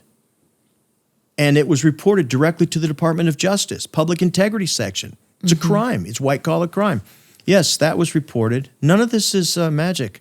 Now they will say, "Oh, it was reported. We looked at it, and there was nothing valid there. There was nothing there, so we didn't." Except there's one problem with that. What? You have to create an evidentiary record for that. If you actually do an investigation, there's got to be a record. Oh, wait a minute. No investigation, no record. No record, no criminal charges. No criminal charges, no crime. What if they say no standing and all the other reasons that we can't? They don't even look at the evidence because they say, no, you don't have standing to bring that. That if you want to destabilize a government, I'm just saying, you need two things. You need the ability to have a command and control system that is completely tight. That's number one. And number two, you have to have the ability to control what is and what is not investigated. The power is not in the investigation. Yeah. It's in the non-investigation. Oh, yeah, because there's no greater example of that than the 2020 election. Yes. Because to this day, you will find millions of people in this country who will tell you they investigated that and there was no fraud. But in fact, most of those cases were never heard. Right. So the point is this, and this is where we have an obligation to the American public. I'm not political. And what I mean by that is I really don't, quite frankly, I don't care. Because I was in the military, so I used to work for whoever got elected. I'm like, that's not my job. I'm here to do what I'm told. So for me, it's easy. Me as an individual. But I will say this: it doesn't mean I can't have an opinion. Sure. Everyone has an opinion, right? Mm-hmm. But my opinion does not impact my constitutional agreement when I say I will support and defend the. It doesn't say fill in the blank. I've taken this oath many times, so I can say this. I will support and defend the Constitution of the United States again, and I will support the president. No, I'll support him. I'll support that guy. No, it says Constitution. So as a servant of the public, us, we must fight because we're political pawns. We are the ones that are being nailed. We're the ones who are suffering because if I'm not political, I still get punished. Mm-hmm. If I am political, I get punished. So you don't have to be a rocket scientist to figure out, doesn't matter who's in charge, I'm going to be blamed. And my job is to protect the public. And the public expects me to do my duty. Yes. That's the agreement. That's what we agreed to. They told us. Now, that's the agreement. They said you will not get rich, which for some weird reason some do. I don't know why. Yeah. But they didn't tell us I'd be rich. They didn't tell me that my life would be easy. They didn't tell me I wouldn't get bored in certain times. What they told me was be a dedicated public servant and we will ensure that you can feed your family and that you will be promoted based upon your talents. Your merit. Your merit. Mm-hmm. That's it. Okay, so let's go back to the part where they try to get you to sign off on this document and say that you planned and with all these other agencies done. And you didn't. I refused. You refused to do it. Yes. You became a whistleblower. You reported it to the IG. Yes, I reported it to Glenn Fine. It was at the time the Inspector General of DOJ. Who was pending nomination to become the IG. At the DOD. Yes. So he was already an IG. He had been DOJ. Yes. And it, of course, would have blown back directly on the chair of the SIGI, who was Michael Horowitz. And then what happens? I'm gone. They fire you? Oh, yeah, absolutely. Screaming and yelling and, a whole bit. And all of that. But here's what was really bad. Yeah. I get brought into the office with Glenn Fine. And Glenn Fine sits across the table from me like this. Mm-hmm. And he says, Tim, I just want you to know that there will be no harm to you. There will be no, there will be no like written record. We won't punish you. I had never even received an evaluation. I want to think about that for a minute. Nobody had even said, Tim, you're like the best thing since sliced bread, or Tim, you are the reason I went into government, to get rid of you. Nothing. I'd never received anything. The only thing I had received was you were doing a great job, until I refused to play ball. So he sat across from me and he said, you're going to be fine.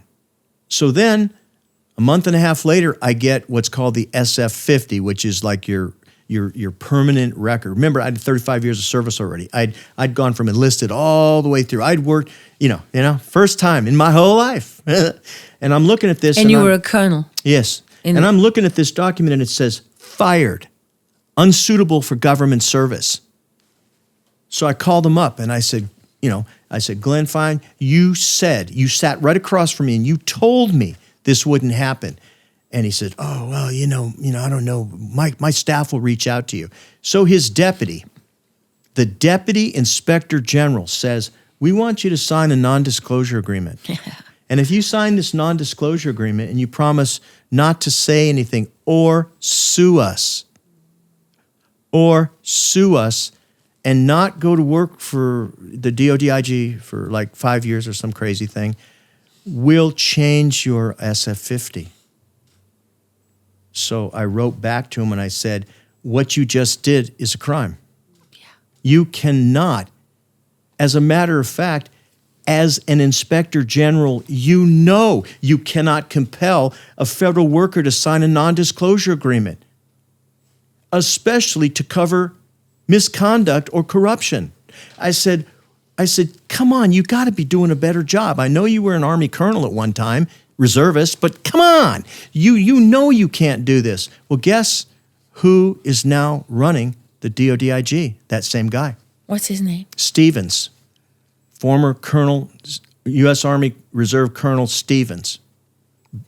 Are they all just worthless? Yes. Every single one of them, every IG. I would say this. I can't speak for them all because I don't know them all, but I would say this. If I were running this show and it was one of my commands, yeah, if I didn't think you were wearing the brand, you wouldn't ride the horse for me. I'll tell you that right now, because it's only fair for my boss to look at me and say, you're responsible for whatever this is. But does the president have the power to fire them? Absolutely, 100%. Dismissed tomorrow. Including the SIGI? Funny you should say that. They took the funding from the SIGI, but now when it came time, they said they needed to fund the SIGI. And the champion of that effort was Senator Charles Grassley. Wow. Okay, when did that happen? That wasn't so long ago. No, it's the last couple of weeks because you got the NDAA, the National Defense Authorization Act, right? Yes. So the argument is, remember, it's an independent entity inside the DOD, or Department of Justice, in the executive branch. So technically, it belongs to the president. Yeah, because it's but it's an independent branch. entity, and Congress says we need to fund it. So Trump pulled the funding. Yes. And Grassley said we got to fund it. Yeah. And why? Because it's an what reason did he give? Because it's a command. Well, because effectiveness and efficiency of the government. Sure, which there's been Elon so much Musk of. which Elon Musk proved isn't happening. And they got rid of him. Yes. And tried to stop Doge. In fact, did stop Doge. Yes, but I have a funny feeling that the American public understands that good people will do good things, and I strongly support Elon Musk's efforts for one reason and one reason only. He didn't have to do it. He chose to. He's a wealthy man. He didn't wake up one morning and just say, I think I'm just going to go over there and just get kicked in the head. Well, it gives him power and influence. I mean, I don't know if he cares about that. I'm not saying, but I guess, but how much more? Well, it gave, I should say.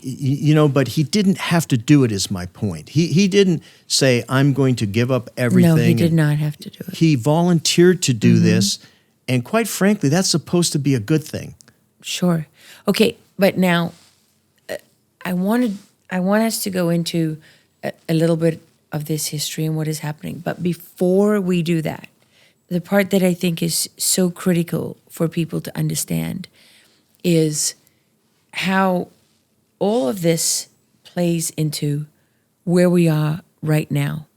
Because it has, I've been talking to a lot of other people inside the administration, inside various agencies, some outside of them.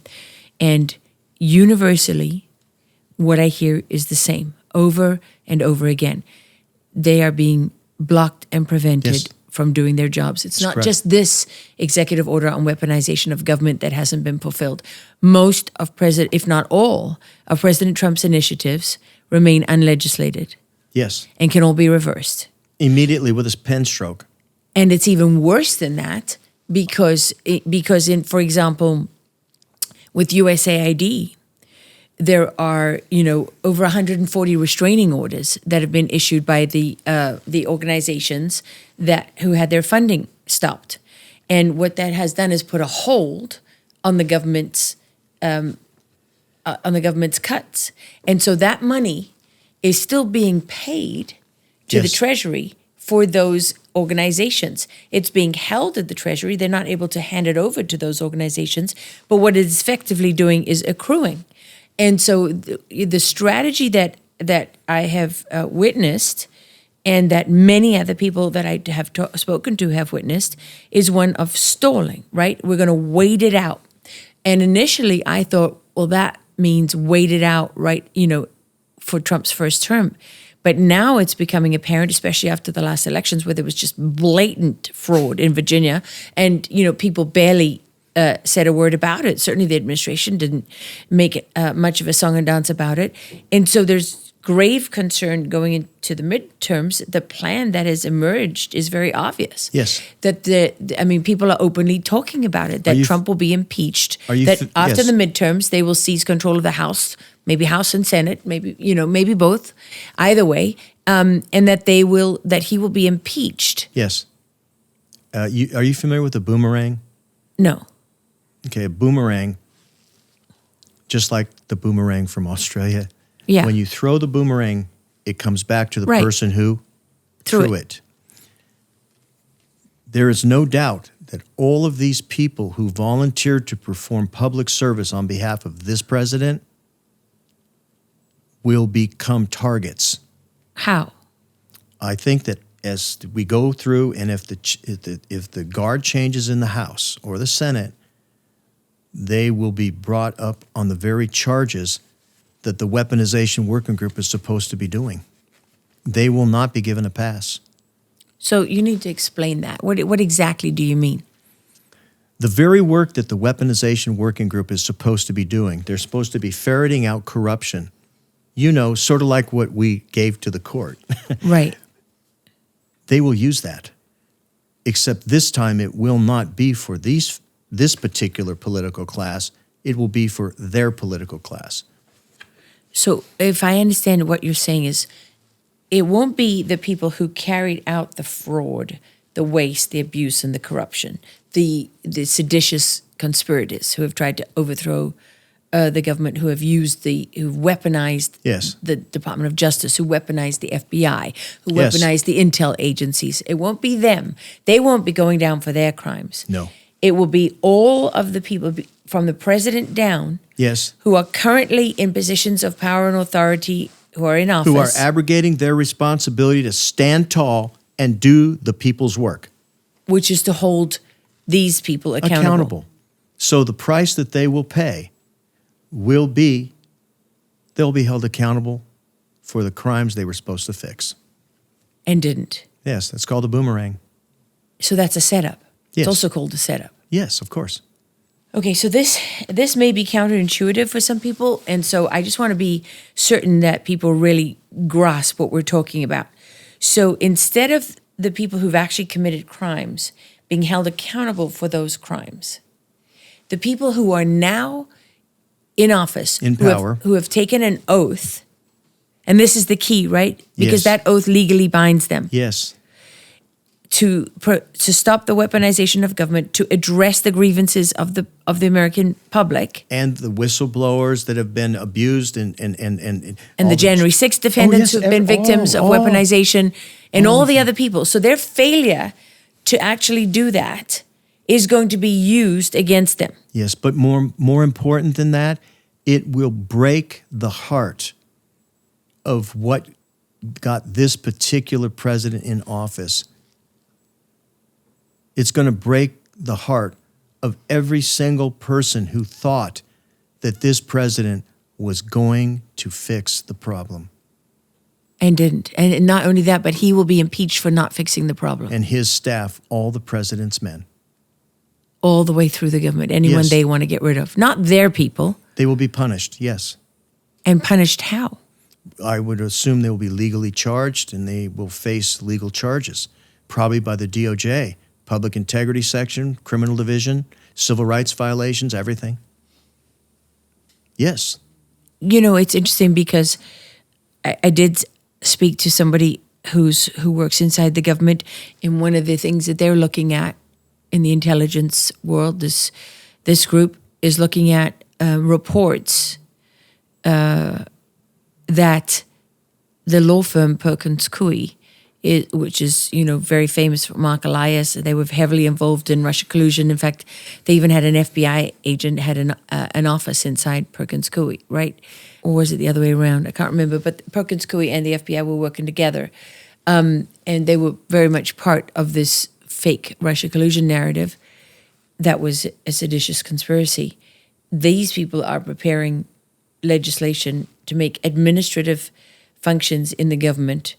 Failure to perform those administrative functions can expose the administrators to the death penalty. Is that even conceivable to you? Yes. Why? Because if you take an oath of office and you are going to support and defend the Constitution and you failed to do your duty, in some countries that's considered repressive behavior. Because you're allowing that fraud, waste, and Yes. abuse to continue. So that's what a boomerang is. So basically, we gave you. In other words, this is like a chalice. You've been given the golden chalice. But it's poisoned. Yes, yes. So you have a choice. You either put the chalice down, Yeah. or you have to ultimately drink from it. Wow. And we're watching you. It's just insane. You know, just part of me says that this is pure insanity, that these people who are, in theory, right, caught.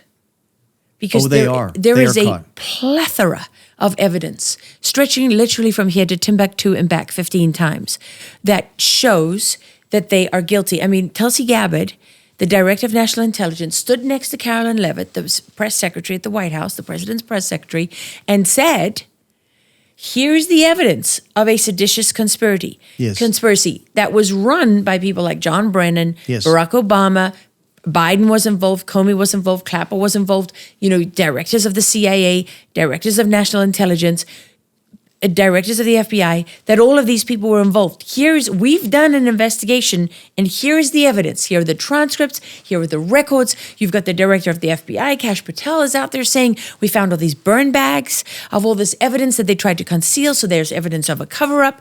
You have the, all of these people. These investigations have been done. You've had James Comer at Oversight say that they've made referrals. You yourself know because you've handed over Yes. hundreds of documents and pages of evidence Ready for prosecution. of corruption within the government.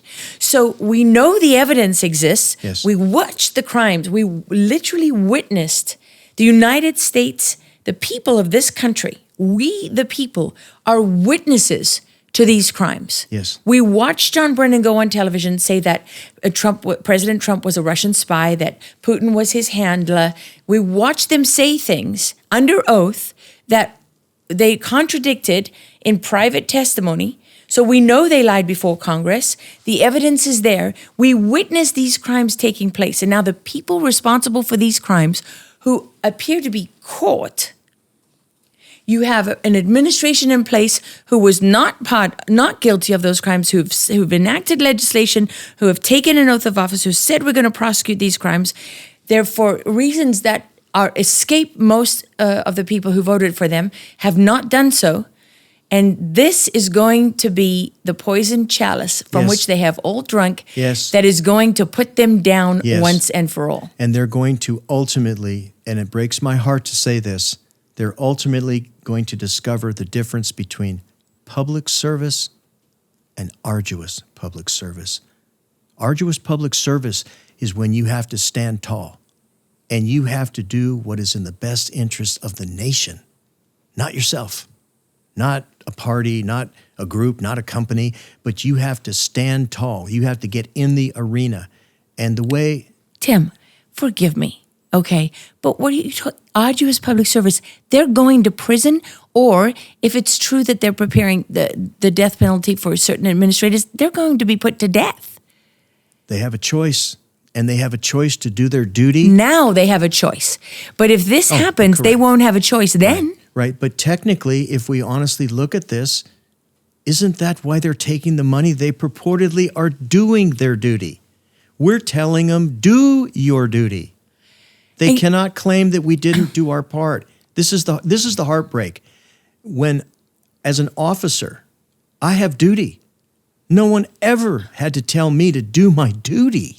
Okay, but they still have the chance to do their duty now. 100%. In fact, Janine Pirro, if she got this letter... She needs to. And all these people on this letter, they all need to be demanding answers. The vice president needs to demand answers. A lot more than that. An assistant United States attorney claimed to be representing not only the United States of America, but her before she was even sworn into office. So he needs to be criminally charged. Yes, for committing a fraud upon the court. Not just removed from his job, because that's the other thing they like to do is they just fire people. No, it's a criminal charge, and we went to the judge and told him that. We wanted him to rule on that. And the judge knows it. Yes, he knows that. Has he ruled on it? No, he simply doesn't want to hear the case. Again, don't want to hear the case. And this is what they do, right? Time and time again, they come up with a reason to say why they don't have to hear the case. Well, I don't want to speak out of school, but there's a reason they call him Boasberg's boys. Is he one of, this guy, Ali, is he one of Boasberg's boys? Yeah. What do you mean by that? Because you can't just throw that out there, right, without backing it up. Sure I can. He works directly for Boasberg. And we're going to go back to Boasberg, and we're going to hold Boasberg accountable. He's the chief justice of that circuit. His judge is the one doing this. He's responsible for the court. Have you gone to Boasberg? Not, I mean, obviously not that feels like it would do anything. We're going to legally file. We're legally filing right to the appellate court for a fraud upon the government. We have no choice. We're going to continue to move forward. We're at the stage right now where all we're asking for is a judge to rule. And the heartbreak... And this is what they do, they stole. Yes, and the heartbreak is this. Ironically, guess what we're asking him to rule on? The government's records. This is why we can do this. We're not even going to present anything except, there's your records. The government's own records. Yeah. So let the government explain it. Let the government explain how we can commit criminal acts on behalf of the American public, and it's in the best interest of government. So it's a federal judge cannot allow. He statutorily, legally cannot allow a federal official to say, "Yeah, we break the law routinely." It doesn't work like that. So since he can't say that, they simply say we won't do our duty. But that's what we're saying. Somebody has to do the duty besides the president. The president's putting in enough hours every day right now trying to do the job. Well, he needs help. The president can't do the job of all of these people. But he needs some help, and he needs a team of people that are going to help him. And these are the people. If these people do not stand up and do their duty, I hate to say this, but I believe that there are other people that will demand that they be held accountable. So one question that really springs to mind is, how are you still alive? I mean, they know what evidence you have. You've entered this into the government record. They've read it. They've seen what you're doing in the court. I mean, don't they want you dead and gone? God determines all that. I understand. But you wouldn't be the first whistleblower that's been killed. I wouldn't be the first soldier that died in Iraq or Afghanistan or anywhere else. Is this a more dangerous battlefield than the ones you were on? Yes. Is this by far the most Yes. dangerous battlefield? Yes. I feel that way. But I mean, they'll come for you. Is there anything in your past you want to get out now? Get ahead of the narrative before it doesn't matter. Charlie Kirk lived his life and he did his duty. Yeah. And a lot of people have done their duty. We have no choice. I'm sorry. I volunteered and I wrote a check. I wrote a check to the American people. And that check that I wrote said, up to and including my life. You mean your oath? My life. No, I said that I would sacrifice my life on behalf of the American public. And I fought her wars several times, not just once or twice. And I dedicated my life to it. And I cannot stand by and allow our country to be taken, because we represent every single person in this nation. And we want the American people to stand. I'm not afraid. The president's not afraid. He has to get up in front of people who dislike him and call him names and say he's stupid and all this. How dare they? No, seriously, how dare you besmirch a man who volunteers to empty the trash can, who volunteers to clean the streets, who volunteers to give his life? Well, they don't want the streets cleaned or the trash emptied. Yeah, but that's not everyone in this country, is it? No, and we absolutely represent not. those people who do. And the people who have asked us to perform arduous public service, I don't want to see a press corps that is disgraced. They disgrace themselves. True, but we need we need an honest, noble press corps. We do. I think there's a whole lot of people in the Senate and the House and in government that are just simply going to retire because the ride's over. Gravy train's over. We're seeing it already. Yeah, but I mean, you could argue they're retiring and getting out of the way because there's a takeover, because you're taking back the power and control. And there's every indication. Eric Holder, Obama's Attorney General, just said it recently. Was talking recently about what they intend to do, which includes packing the Supreme Court, abolishing the Electoral College, and making sure that they never, ever, ever, that there is never a Donald Trump who lives and breathes and raises his hand ever again, or her hand. You want to hear a funny story? Sure. President Lincoln That'd be funny, Tim. was sitting in the White House. And the Chief Justice of the Supreme Court, a man by the name of Taney, walks up and says to Lincoln, "You cannot do what you're doing, sir. You cannot do this." Posse comitatus, right? And Lincoln looked at him and said, "Sir, if we do not have a country, you won't have a job, so you can just go back to the farm." And that was it. And then Justice Taney died, along with his ruling as the Chief Justice of the Supreme Court of the United States, who said that all men were not actually created equal. Oh, yeah, it was the law of the land. Oh, yeah. And Lincoln said, if we do not have a country, I'm not here to be lectured by a Supreme Court justice, because we won't even have a country, let alone a Supreme Court justice that says it's okay to say all men were not created equal, endowed by their God with inalienable rights. So this president we have right now is the closest to Lincoln-esque you'll ever find. He is having his Lincoln-esque moment right now. He's trying to save the economy. He's trying to right the ship, and he wants meat eaters. Yeah. He needs people who are going to stand up and fight. Okay, but what you have documented here is that this president, in spite of his best efforts, has not yet fulfilled this duty That's to correct. hold people accountable and to stop the weaponization of the government. And if he's somebody- being subverted Yes. and blocked. Yes, and if somebody is withholding this information from him, I don't think I want to be that public servant. Right, but if they get away with this and they're able to take control in the midterms and impeach him on this basis, it's not going to matter. That's correct. It's not going to matter. And in But fact, we're going to stop that, though. well, We're going to do our very best. well, my job is to make sure that people know the truth, And I can't do that without people like you. But this is the truth. I mean, this is clearly the truth. There's no question.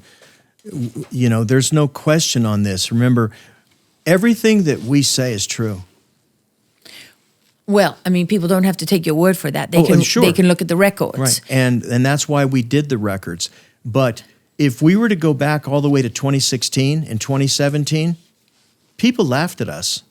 They told us we were insane. They said all kinds of other things. They even used some swear words that I'd never even heard before. And that is really hard to do. For a Marine. Because I've heard them in many different languages, And I was just like, why are you saying this? Are you afraid?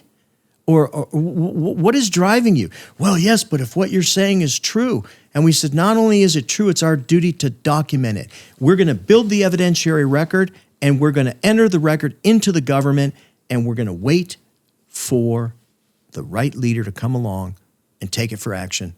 Well, we got the right leader. He takes it for action, and we'll get it fixed before the midterms. Or we won't. Well, just to remind people, you have worked on this for 9 years. Yes, 9 years of work. And if people, I'm not trying to say we're good, but we're not bad, but if we can't get it figured out, I feel sorry for any person. And the president has said this himself.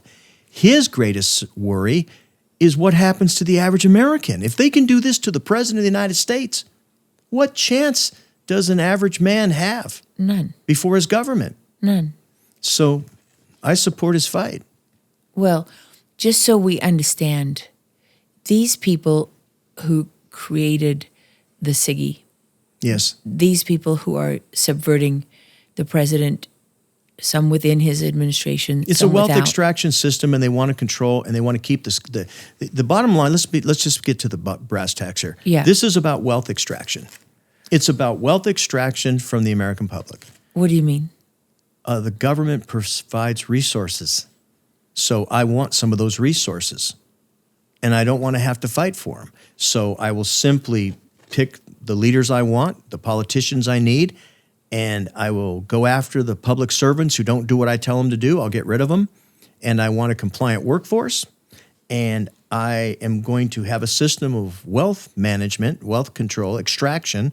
And I want to have a group of people that make sure that there's no investigations. Because if there's no investigations, There's you can no get crimes. away with it. That's right. So do you have all these people running around in government positions who think that they're actually writing policy and Yes. and making things happen, and they're not? Yeah, useful idiots and useful innocents, just like Karl Marx said. Because then they defend the system, don't they? Well, I mean, everyone's going to defend. It's like a football team. I mean, if you have a winning football team, it's easy, right? Because it's a winning football team. But it's like Green Bay. You got to love those guys. They go out in the cold weather, even when they don't win. You'll see them up in the stands. Those guys love their team. They're there because they love their team. Not everybody loves the team. yeah, Some people are just in it for themselves. yeah. And that's been the status quo. Status quo is you can come into government, make a few connections, go out, make money, everything's going to be great.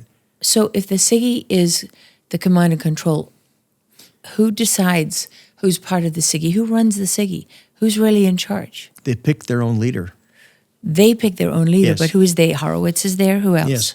Right now, the chair of the SIGI's gone, so right now the acting director is Tammy Hall, who is the IG for the Postal Service.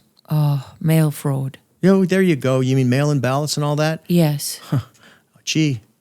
And she just happens to be the acting chair of the SIGI.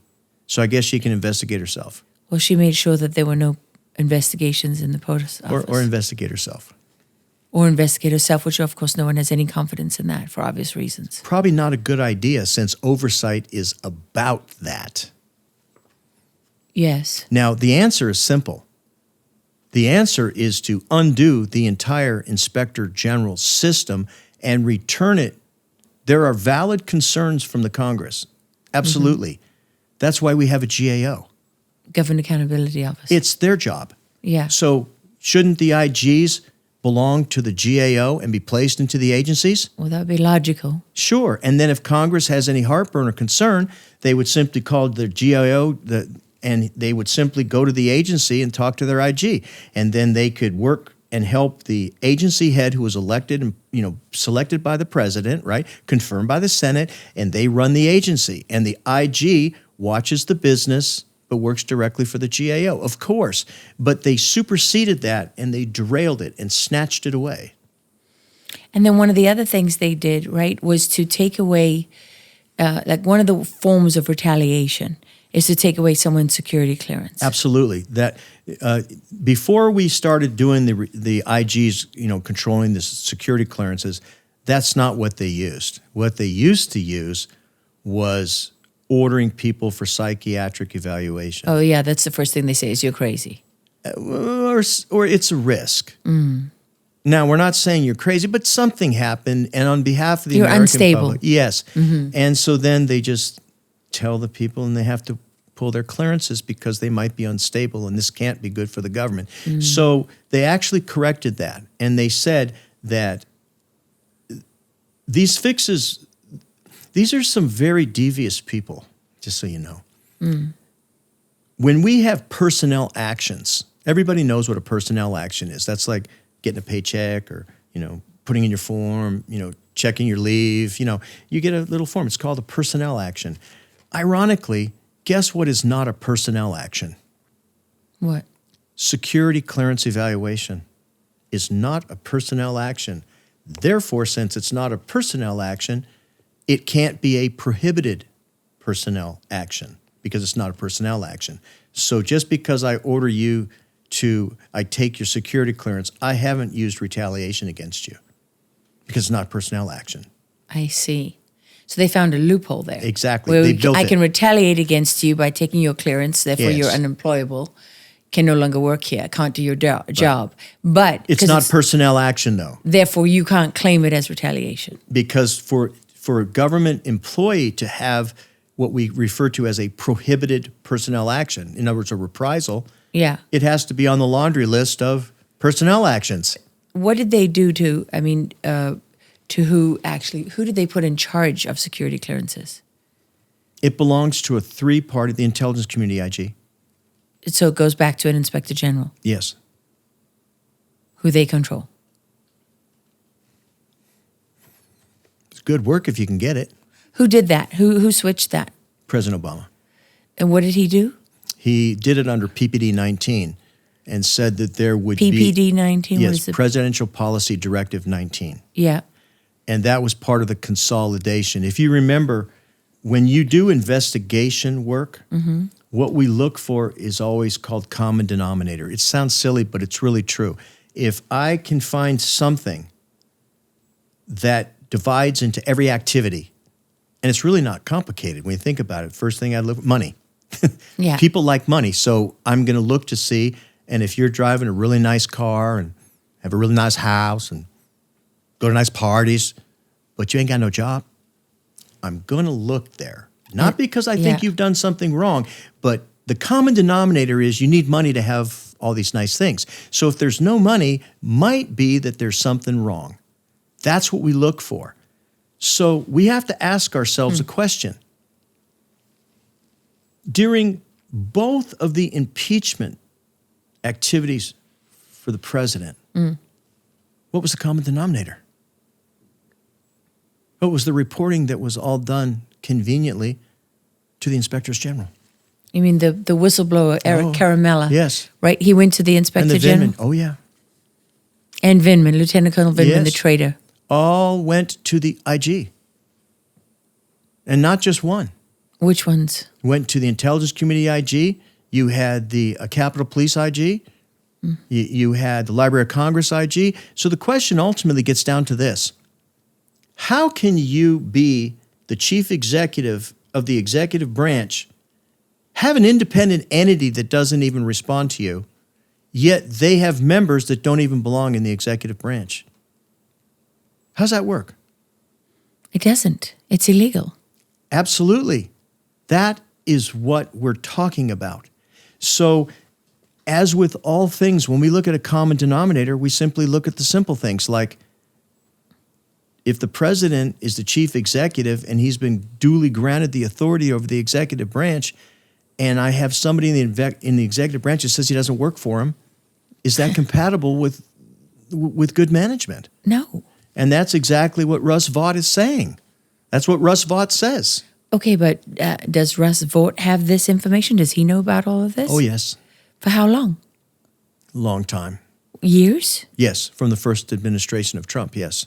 Okay. What's Russ Vought done about it? Not sure.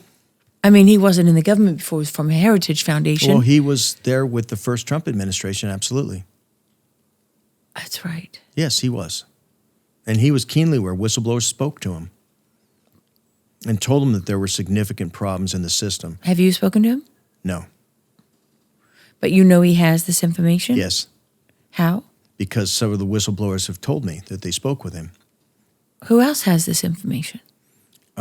There's disclosure-wise, I would argue OMB, GAO, Department of Justice, the Oversight Committees, House and Senate. Judiciary committees? Oh, yes, of course. This is the thing. Remember we said common denominator? Yeah. This is a common denominator.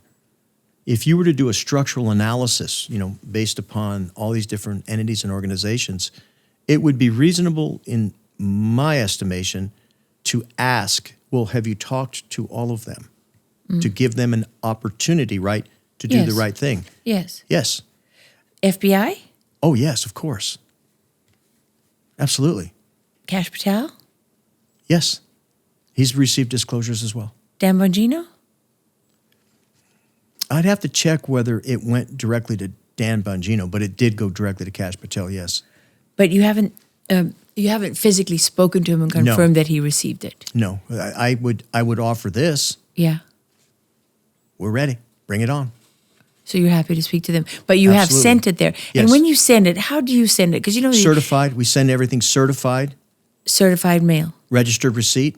And you have all those receipts, yes, obviously. And we also send everything to NARA, to the National Records. Okay, tell me about the National Records, because they have an Inspector General too. Yeah, they sure do. And what's been going on there? Well, as long as we can find all the records, I guess we're still looking for some of them. Like the January 6th records? Yeah, that's what I understand. Here's another point. I just want to point this out. Who did the investigation for January 6th? Well, it depends if you mean a real one or not. Because the January 6th Select Committee didn't do a real one. That was a hit job. Whether it was real or not, who actually did it? Well, House... the former CIA IG ran it. That's right, an Inspector General. So when we talk about common denominators, remember how I said it's got to divide into everything? The actual investigation that was chartered by and directed by the Speaker of the House at the time, Nancy Pelosi, was done by the former CIA IG. Who was? That's a good question. We'll have to get that name. Yeah. But there were other investigations done by Barry Loudermilk, right. with other committees. But you're talking about the main one for the January 6th Select Committee. So, but here's the question. This is the question. If I pay money for governmental function, and I have a permanent committee like Loudermilk, yet I have the GAO that has professional auditors and investigators, why would I need to set up an ad hoc investigative panel, not give it to the panel that is permanently established and selected? And why wouldn't I give it to the GAO to ensure that it was independent and done properly with all the records kept? Because it's a hit job. It's a fix. So basically what that means is I engineered and weaponized investigative process and to control it, I took it away from Barry Lotimelk's committee. I used his resources, though. I took his people, and I shifted everything over. I excluded the GAO to ensure they didn't have the records. I committed a fraud against the government. That's a fraud because I had a permanent committee that is fully staffed and paid for. I denied them the opportunity. I denied them the opportunity to do their function. So now that committee is trying to resurrect the records, and there's all kinds of problems. They can't find them because they destroyed them. And the GAO is like, we can't help you, even though we are the investigative arm for the Congress. Because they didn't run the investigation through us. Because we didn't run it. And it was run by the former CIA IG. So not only fraud, but failure to keep records, federal crime, destroying records, federal crime. 18 USC 1001, destruction of government records, yes. Okay, so I want to ask you about this document. You have said to me that this is the most important document in this packet that you prepared for me, and I want to understand it. This is the Inspector General of the intelligence community, right? This was the actual capture because inside the intelligence community, which consists of 17 different... This is something that Tulsi Gabbard would not be surprised at. Because what it's basically saying is, by a directive, he said... Who's he? President Obama. Yeah. In 2014, he said that if something were to happen to the presidentially nominated, Senate-confirmed leaders in the intelligence community, the fourth person to take over would be the Inspector General of the intelligence community. The same person who had control over security clearances. The same person who received all the complaints about the president.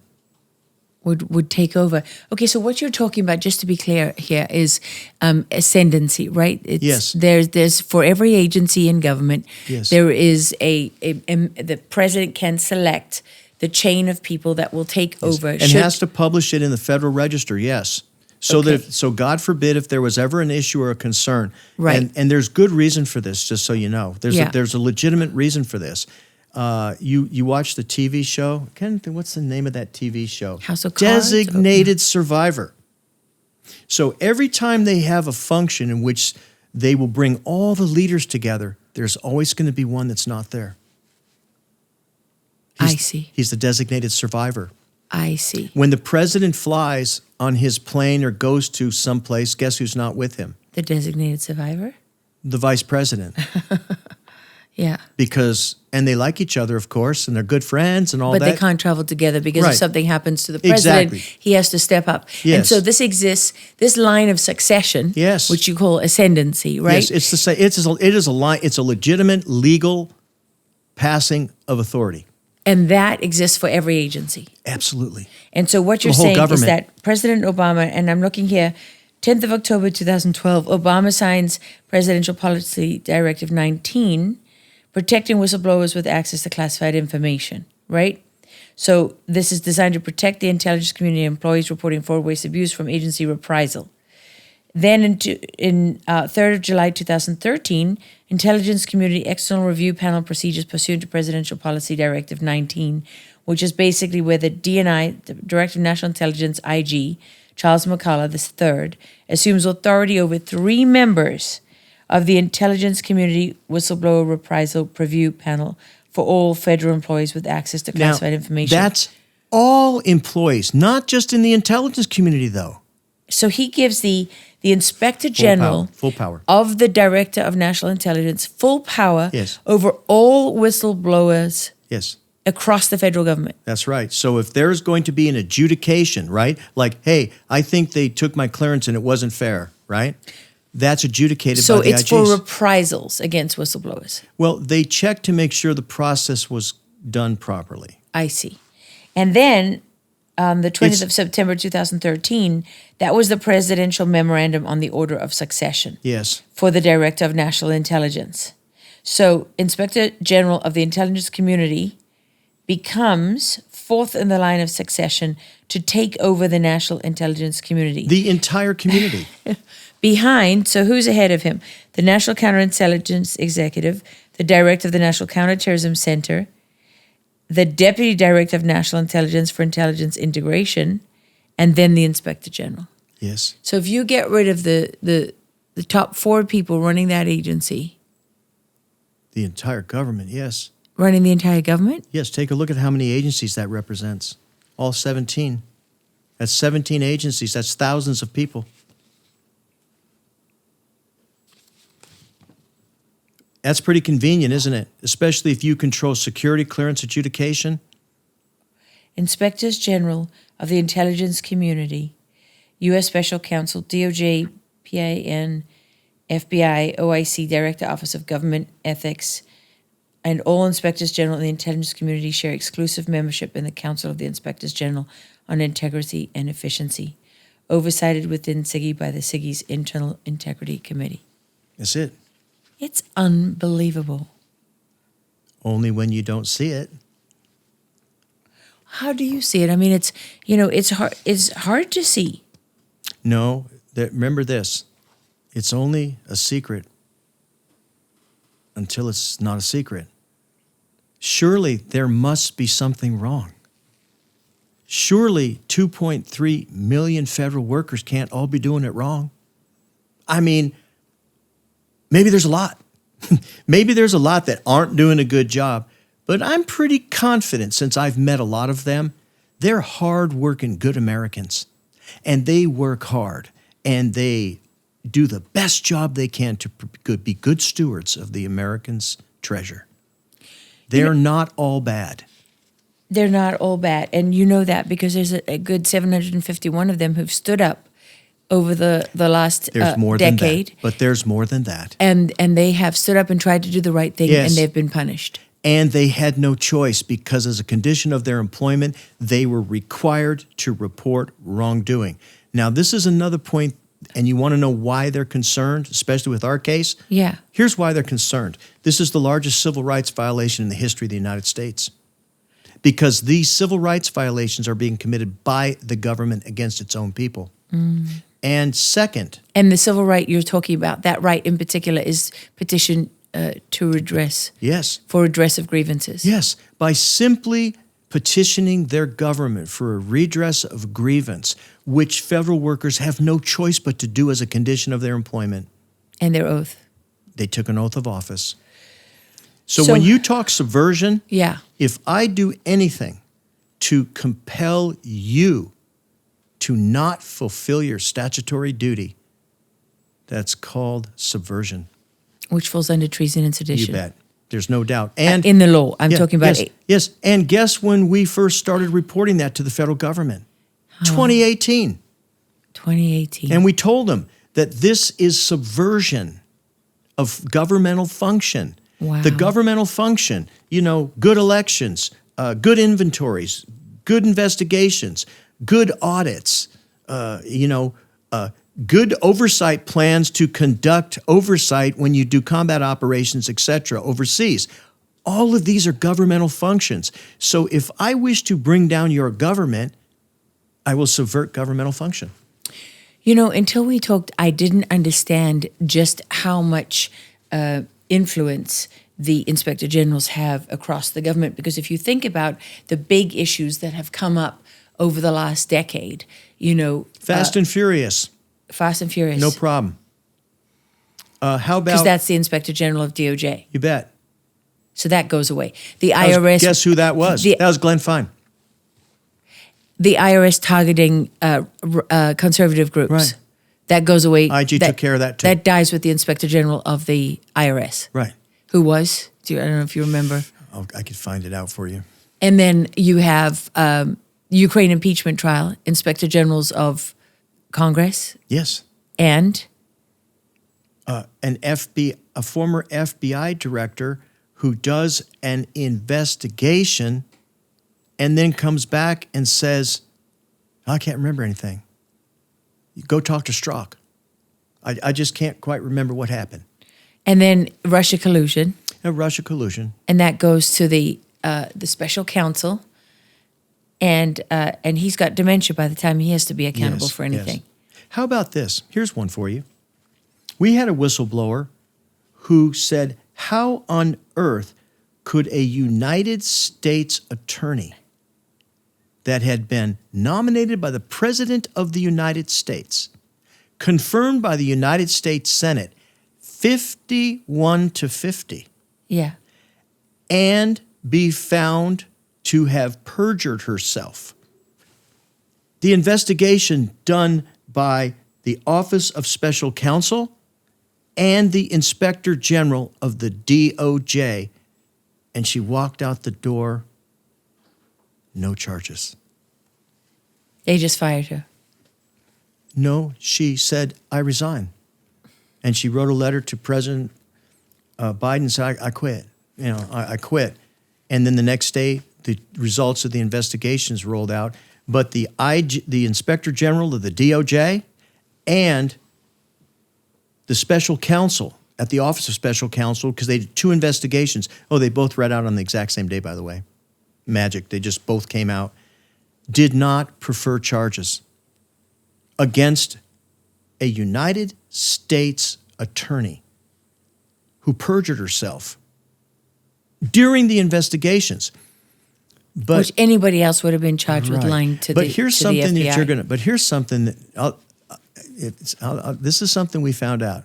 This is a fact. Sorry, facts are indisputable. Truth is agreed upon, but facts are indisputable. So I'm either right or wrong. Well, I would argue there's only one truth. Yes, of course. But when we say facts being indisputable, it means like, did it happen last night? Yes or no? It was last night. Yes, that's a fact, not a week ago.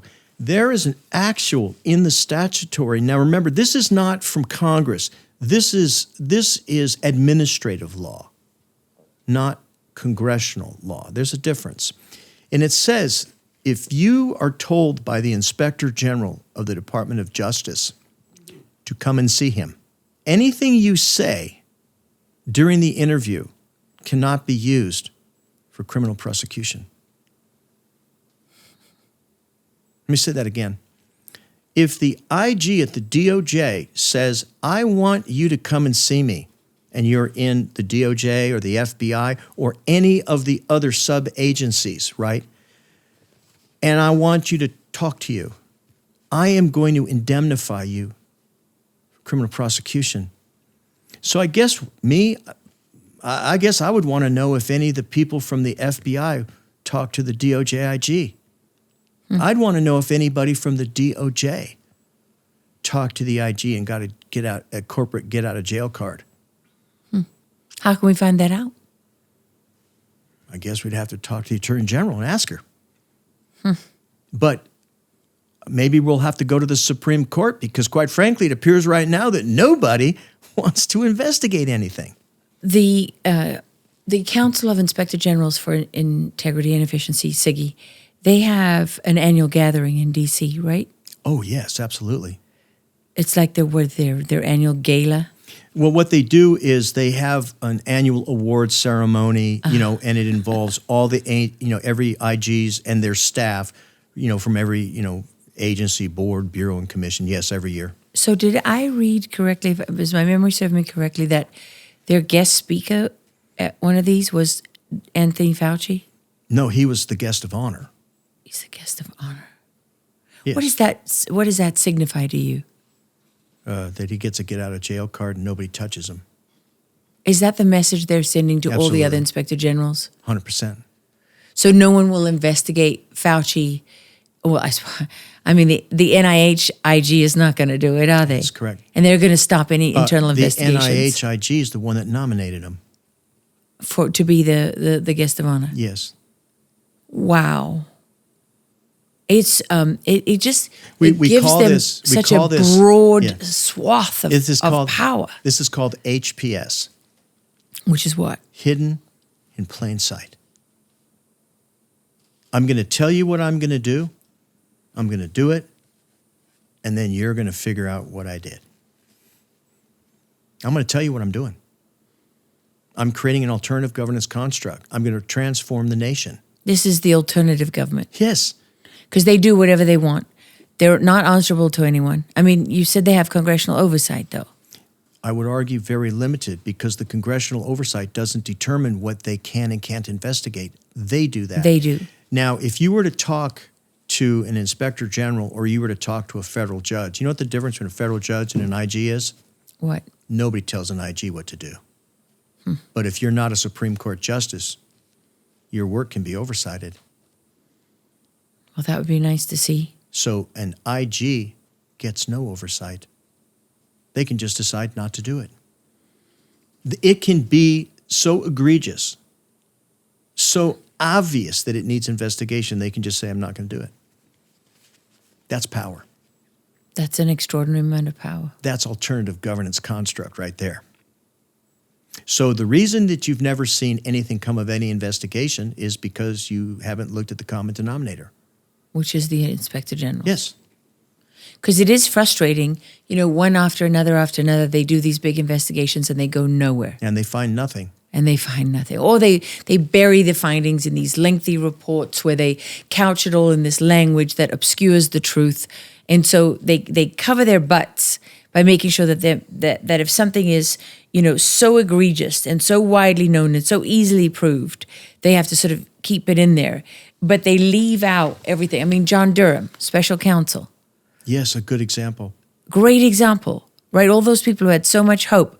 I'm talking to Durham, I'm helping him, I'm giving him all this evidence. And then, what do people say? The report comes out, it's inscrutable, unless you're willing to work through Lord knows how many pages, and ultimately it determines nothing. But then again, I guess we need to look at the common denominator once again. You do realize, right, that there are special legal requirements for attorneys of the federal government. No, what are they? Oh, yeah. If you are an attorney of the federal government, you're not just a normal attorney, working in Helena, Montana. Mm-hmm. When you are an attorney of the United States government, there is a whole set of statutory requirements that include notification to your state licensing bar when you are held in misconduct. Guess what is not routinely done?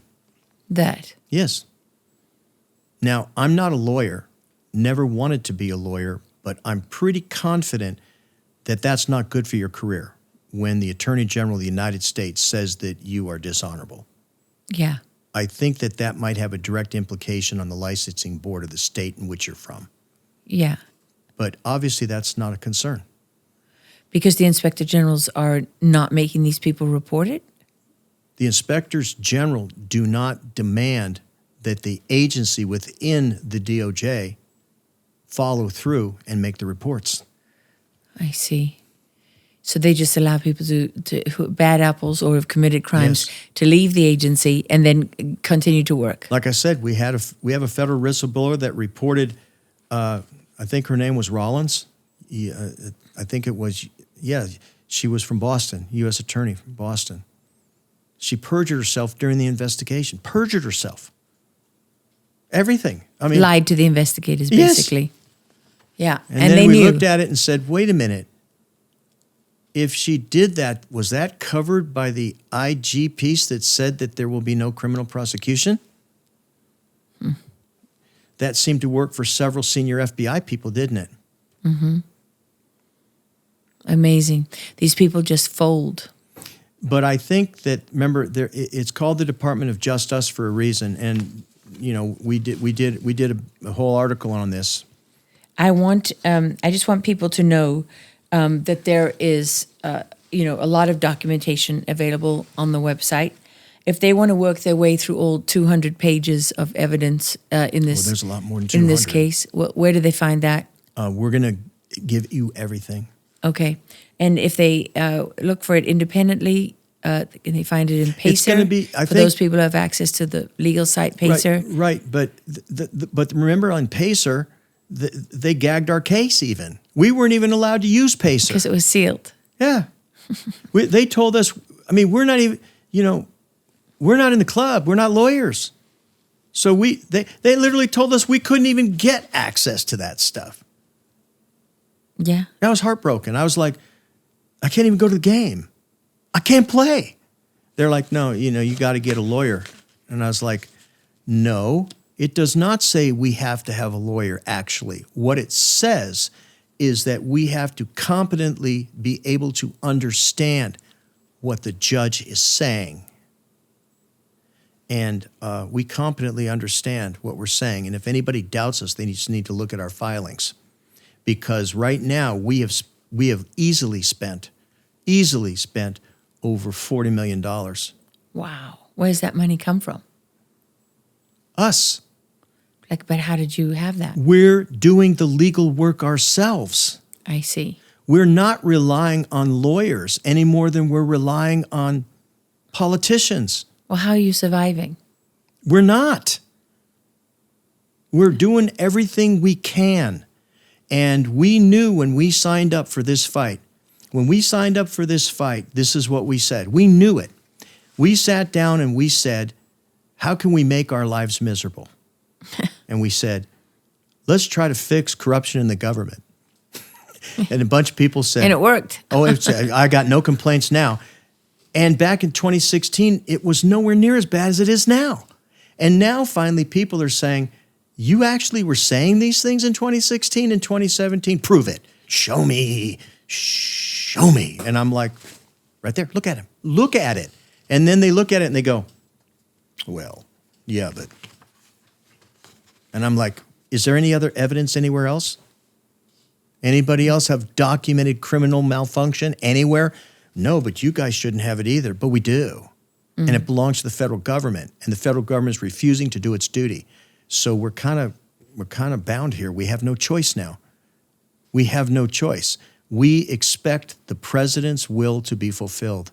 We expect the attorney general to do her duty. And we expect the weaponization working group to ask its own people how the Department of Justice can tell a federal judge, we don't want this case to go forward because they're talking about misconduct in the DOJ, especially the IGs. And they don't even have a reason to do it.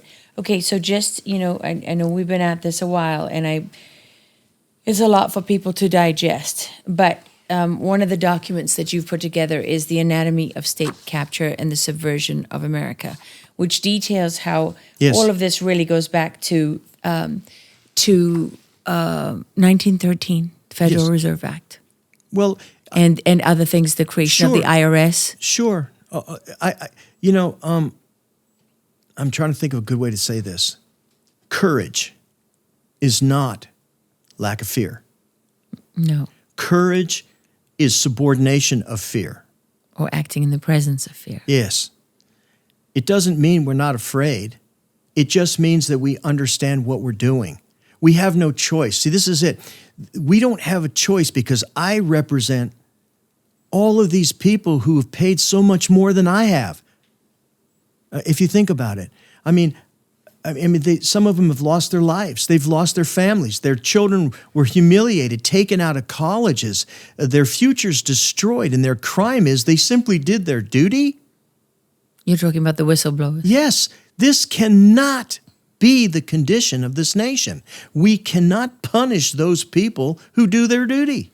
Well, we do. We punish people who tell the truth. Then we have to stop. We punish people who stand up, and we have to stop. We have to stop. We have no choice because if we don't do this, we are literally turning our backs on all of the contributions that generations before us laid on the altar of freedom. We cannot allow this because our children are going to suffer and they don't get a choice in this. They're looking at us and they're saying, are you going to do the right thing or are you just going to do the easy thing? Oh, well, if they succeed in taking control in the midterms and impeaching Trump and showing the whole country we're impeaching him this time because he betrayed you.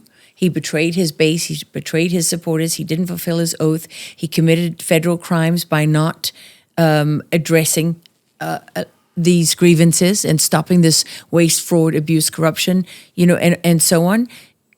And they go after him and everybody who has worked with him and everybody around him and everybody who supported him and everybody he loves. There'll be nobody raising their hands again. And quite frankly, It's not that difficult if you honestly think about it, because what are we asking? We're asking the Attorney General, who's busy doing all kinds of things, to simply appoint a special counsel. Oh, but how's that going to work? Will they be responsible and report to the IG? How's that going to be any different? Why can't they just do their jobs? Why do we need a special counsel? Why can't they just do their jobs? They have the evidence. Well, then they have to demonstrate. Then there has to be legitimate prosecutions. Right now... Right, but why can't they just do that? They should. Because if they appoint another special counsel, then it's going to be another year or two. This is going to go on forever. They don't have that kind of time. I agree. They have the answers now. Just do your job. We gave them everything on a silver platter, let's be honest. And they've done their own investigations. And Tulsi Gabbard, again, DNI stood there and said, we have all the evidence. There's other committees that have done investigations. it's time. This is a time of courage. This is a time of courage. This is a time... And action. Yes. And we're counting on these people who have volunteered to perform public service. They have to stand tall and do their duty. So these people who want this to continue, these people who have carried out these crimes, these people who put this system in place, who are these people? Who are the people that put this system in place? This system is designed for wealth extraction. I know, but who is behind it? I would argue that I don't think it's a they. I think it's a us. It's not a they, it's an us. Because our system of government is based upon two very important functions. One, that you will do your duty, and we will demand that duty be performed. Okay, but there is a they, because there is a they who put the Federal Reserve Act in place in 1913, which was neither federal, which was not, and also not a reserve, right? Yes. There's people who created the IRS to tax American people, which is contrary to the Constitution, is it not? Yes, there's been a progressive social movement in America since the early 1910s. And there is a view that a globalized governance construct will be easier to control and own. So you need to take a look at wealthy individuals, of course, because wealthy individuals ensure that they get politicians, and businesses need wealthy individuals to fund them. And so if you look at this kind of corruption, I mean, look at the people who opposed the creation of the Federal Reserve. The three main ones died on the Titanic. Is it any different today? No. If you oppose them, you disappear, or you die, or you take your own life, or whatever it happens to be. And they went, and for anyone who's interested, your anatomy of state capture goes from 1921. William Foster, founding member of the American Socialist Party, joined the Soviet Profintern, International Congress of Trade Unions, right? Yes. And so you have the old left socialism establishment of the unions. Yes. Then you have 1923, right? Student at Frankfurt University, Felix J. Well. Yes, inspired by his mentor, Karl Korsch, right? Marxist philosopher, to secure an endowment from his father, Hermann Weyl. Who happened to be one of the wealthiest men on the planet at the time. To establish a key institution, the Institute for Social Research, ISR. Which you'll see, very interesting. And we had the Institute of Policy Studies right here in the United States, which was part of the New Left activity, New Left operation in this country that was run by Marcus G. Raskin. And the whole point of the Institute of Policy Studies was to operationalize the Congress and the Senate. And so Marcus J. Raskin, of course, being Jamie Raskin's father. Yes, the one who just said that he wants to notify the international courts that something to do with whacking a drug boat or something. The hits on the cartel/terrorists, because they're now terrorist organizations. Is that by what the Trump it was? administration? All I remember was nobody said anything when President Obama killed 3 U.S. citizens. Yeah, with a Anwar drone. al-Awlaki being one of them. I'm just saying. And they were U.S. citizens. Nobody had any heartburn then. Which actually is against the law, because the Obama administration has to strip them of their citizenship if they want to target them as terrorists. But, okay, so you have this institution that is set up, which is really representative of all of these academic and policy institutions Yes. On the left, right? Because this was one of the Yes. first, but there's a plethora of them. And then it was brought to Columbia University. Yes, by the Franklin School, Yes. right? Just Yes. before the Second World War. Yes.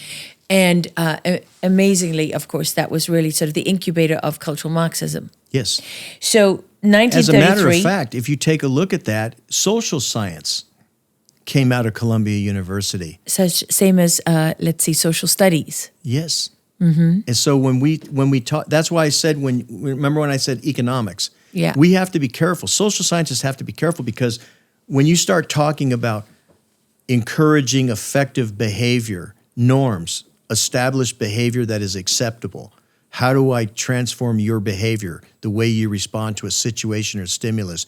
You never hear that kind of talk unless you're, in that room with Yes. those guys. Yes.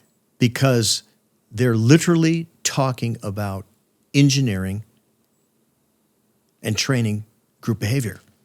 Which is exactly what social media does Yes, exactly. today. I mean, you can Yes. follow this thread all the way to today because they go to Columbia University, of course, where the Institute for Social Research, affiliated with Columbia, publishes the Marxist Journal on Studies in Social Science. Very right? important. Which influenced American academics Yes. all across the country. Yes. Right? And then, of course, 1935 to 37, Franklin D. Roosevelt, personal friend of his, Senator Robert F. Wagner, was a Democrat out of New York, Important. sponsored what? The National Labor Relations Act. Yes, of as well. 1935. Yes, control of the unions. Yes. Social Security Act. Yes, dependence upon the state. Yes. And the Housing Act, Yes. as part of establishing the socialist, progressive social welfare state. Yes. So they've been at this a long time. Then, Yes. 1954, Marcus Raskin, who studied at the University of Chicago, Yes. should surprise nobody, under Dr. Rexford Guy Tugwell, And Dr. PhD Tugwell, from Columbia University. Yes, but Tugwell was one of the members of the brain trust for Franklin Delano Roosevelt. creating the progressive social welfare movement. Yes. Right? That was in 1954. Yes. Of course, by the time you get to 1962, Students for a Democratic Society, SDS, Ooh, SDS. released this important document, the Port Huron Statement. Yes. The Marking the transition tra- into the new left. From the old left socialist focus, To the new left. which was, Take a look at the list there. There it is. this is the labor union social class struggle that was the old left, transformed into the new left socialist focus, which is, this is just classic. This is going to resonate with everybody. Social justice, What year did this happen? 1962. So 15th of June, 1962. So in 1962 is when this happened. If I didn't correct, isn't it 2025? Mm-hmm. That's when it came out. So this isn't new. Oh, I get a new. When did it happen? 1962. And their focus was on social justice, abortion, capital punishment, civil rights, drug policy, environmentalism, feminism, gay rights, gender roles, and immigration. Yes. And every single one Articulated in the Port Huron Statement. and all of these issues have something to do with what? Control of populations. Yes, and of behavior. Yes. And then Absolutely. 1963, Dr. Marcus G. Raskin and Richard J. Barnett established the Institute for Policy Studies in Washington, D.C., focused on the cultivation of the Democratic Party members of the legislative branch of government via progressive social reconstruction. So a cutting-edge theory of change. And if you look at it, Yeah. who has been responsible for all of the major reconstruction, reworking of the infrastructure of the federal government? The Democratic Party, which is following the very predicate that was put forth. Like Carter, Yes. like Jimmy Carter. Yes. A brilliant man who quite frankly is more important for changing the government than any other president. Because he did what? He literally re-engineered the government. Because he was a nuclear engineer. He was a really smart guy, really smart. Within 3 months, he was elected. He took office in January. Within 3 months, he had congressional Senate approval to re-transform the United States of America government. It's unbelievable. Okay, let's go to 1963. Dr. Marcus Raskin Okay, we did that. In 1966, Columbia University professors Dr. Richard Cloward and Dr. Francis Fox Piven published The Weight of the Poor, a strategy to end poverty, defining the Cloward-Piven strategy of driving radical social change. Yes, by we are overburdening living the that. system, Cloward-Piven. And the other system that was created besides the Cloward-Piven, which is to overburden the system and break it, was infestate and procreate, what they refer to in closed circles as the cockroach theory, followed by laughter. These guys have a plan. I hate cockroaches. And so what they say is when you infestate and you recreate, you procreate your own, which is why education is so important, because they train the children. Mm-hmm. He who rocks the cradle rocks the world. So education. Then in 1977, Dr. Marcus Raskin, again Jamie Raskin's father, formed the Government Accountability Project with Thomas Devine and Lewis Clark to monetize the emerging legal field of federal whistleblowing. Monetize it. Make money out of it. Yes. And capture it. And capture it. So this is basically a Marxist organization 100%. that says they're representing whistleblowers, but in fact they're not. They're shutting them down. Exactly. Controlling them. As a matter of fact, the leadership of the Government Accountability Project became the leaders of the Office of Special Counsel, which was created by Jimmy Carter to protect federal workers. All of these are Marxist institutions. Yes, every one of them. And they want to pretend Hollywood writes the false narrative that the McCarthy era was completely unfounded, that McCarthy was some, savage dictator, and there were no Marxists in the U.S. government. Well, we know now. We know historically that's a fact there that they are. And then, 14th of February 2020, Speaker of the House Nancy Pelosi established the Congressional Office of the Whistleblower Ombuds and staffed the office with former Government Accountability Project employees. GAP employees. Shana Devine, John S. Whitty, and Rebecca E. Jones. Yes, one of the children of one of the leaders of GAP. Yes, they recreated it, and it's there. And you know why it's there? Why? For the same reason, to collect and to ensure that they get the right kind of behavior. And if there's a problem with a senator or congressman, they can report it directly to GAP, and GAP can get it to the media, and then they can go after them. Wow. And then 13th of October 2020, the Government Accountability Project established the Democracy Protection Initiative to ensure democracy is not compromised by misinformation, corruption, politicization of government, attacks on previous elections results,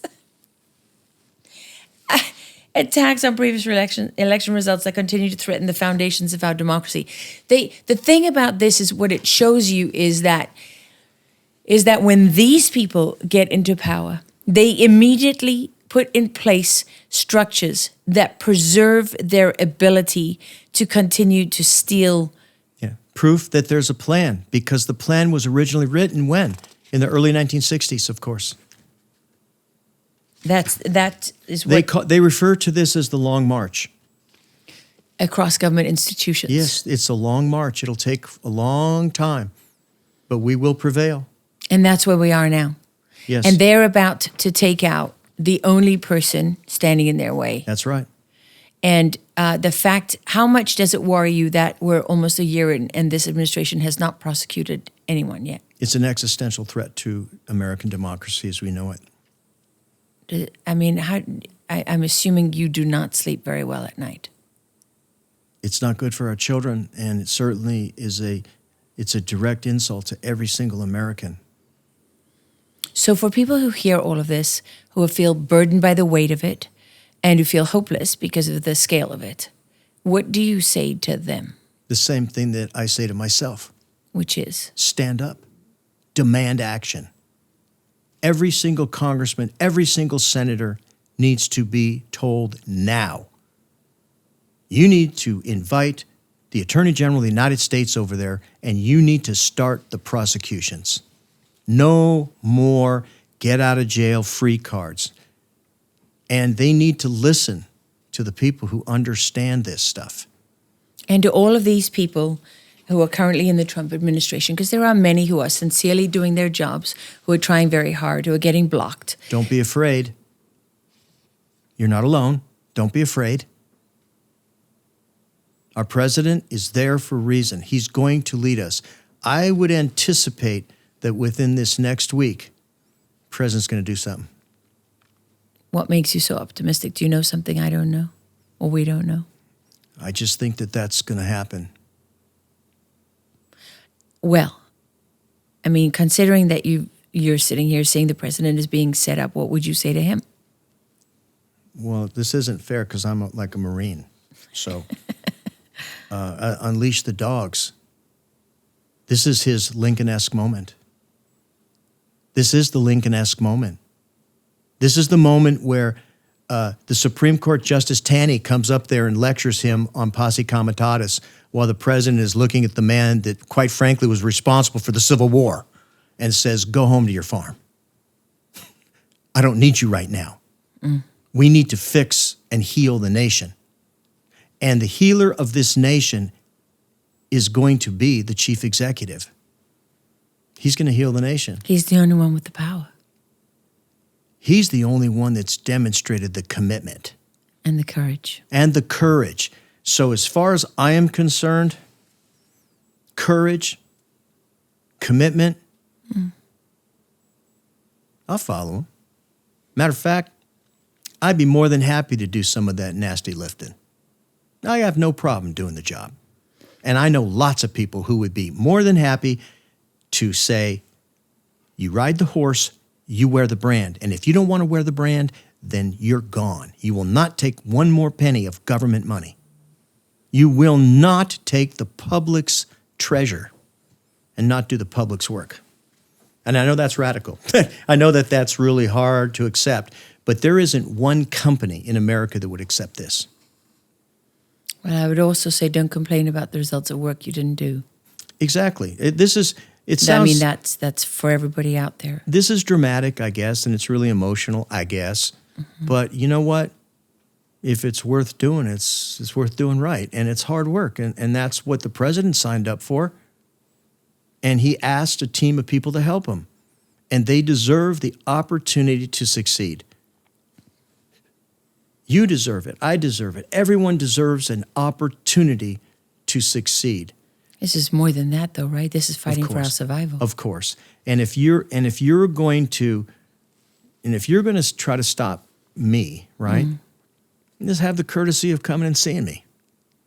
I mean, you know, if you don't like what I'm doing, let's have a spirited debate. Let's do what we want. But when it comes to the public's business, we're not playing around. This is our country. It belongs to all of us. And it cannot be owned and determined by a few. No. This isn't the first time this has happened in this country, right? We've had other issues in this country. Nothing Tough ones. On this scale, nothing. This, what they're courting right now is nothing short of catastrophic results, yes. This is a Lincoln-esque moment for the chief This will be the end of this country. This people are going to really be, they're just not going to be happy with the results, I can tell you that. Well, Tim, thank you. It's been, you've given up a lot of your time, and I know you've given up a lot of your life. Can't imagine it's been easy for the people around you. I know you have security concerns that you have to worry about, but we owe you a debt of gratitude for the work that you've done in being so meticulous. I'm not alone. I just remember that. And your whole team. Everything that we've done belongs to the federal government. It's in the federal record. We expect to see the court do its duty. Yes. We expect to see the DOJ take it on, and we're more than happy to help them, and we're there to help them. Well, we're happy to have you back here anytime. We're going to stay across the developments in this case and keep trying to get the truth out there, hoping that good people will stand up and do the right thing for the right reasons. They will. Other, you know, the sacrifices that are made so that everyone here can enjoy the quality of life they have it comes at a cost. Yeah, and I would say for people listening to this, you know, it's easy to look at this through a partisan lens. And even that is part of the theater, right? Even that is part of the construct. It's been given labels, but the reality is that this is bad for all Americans. Yes. Even if it looks like your party wins in the short term, that's a very short-term way of looking at it, and you're missing the bigger picture, which is that this is an attack on all of us. Yes, it's our nation, and we don't have to agree, with whatever it is people disagree with, but we did not sign up to have our future stolen. No. So thank you very, very much for joining us. Thank you, everybody out there. I really need you to like and share, subscribe. Just even if you hate it, you don't even have to like it. Just share it. Get this out there. Demand action. Demand answers. And as always, thank you for being bold enough to go rogue with Lara Logan.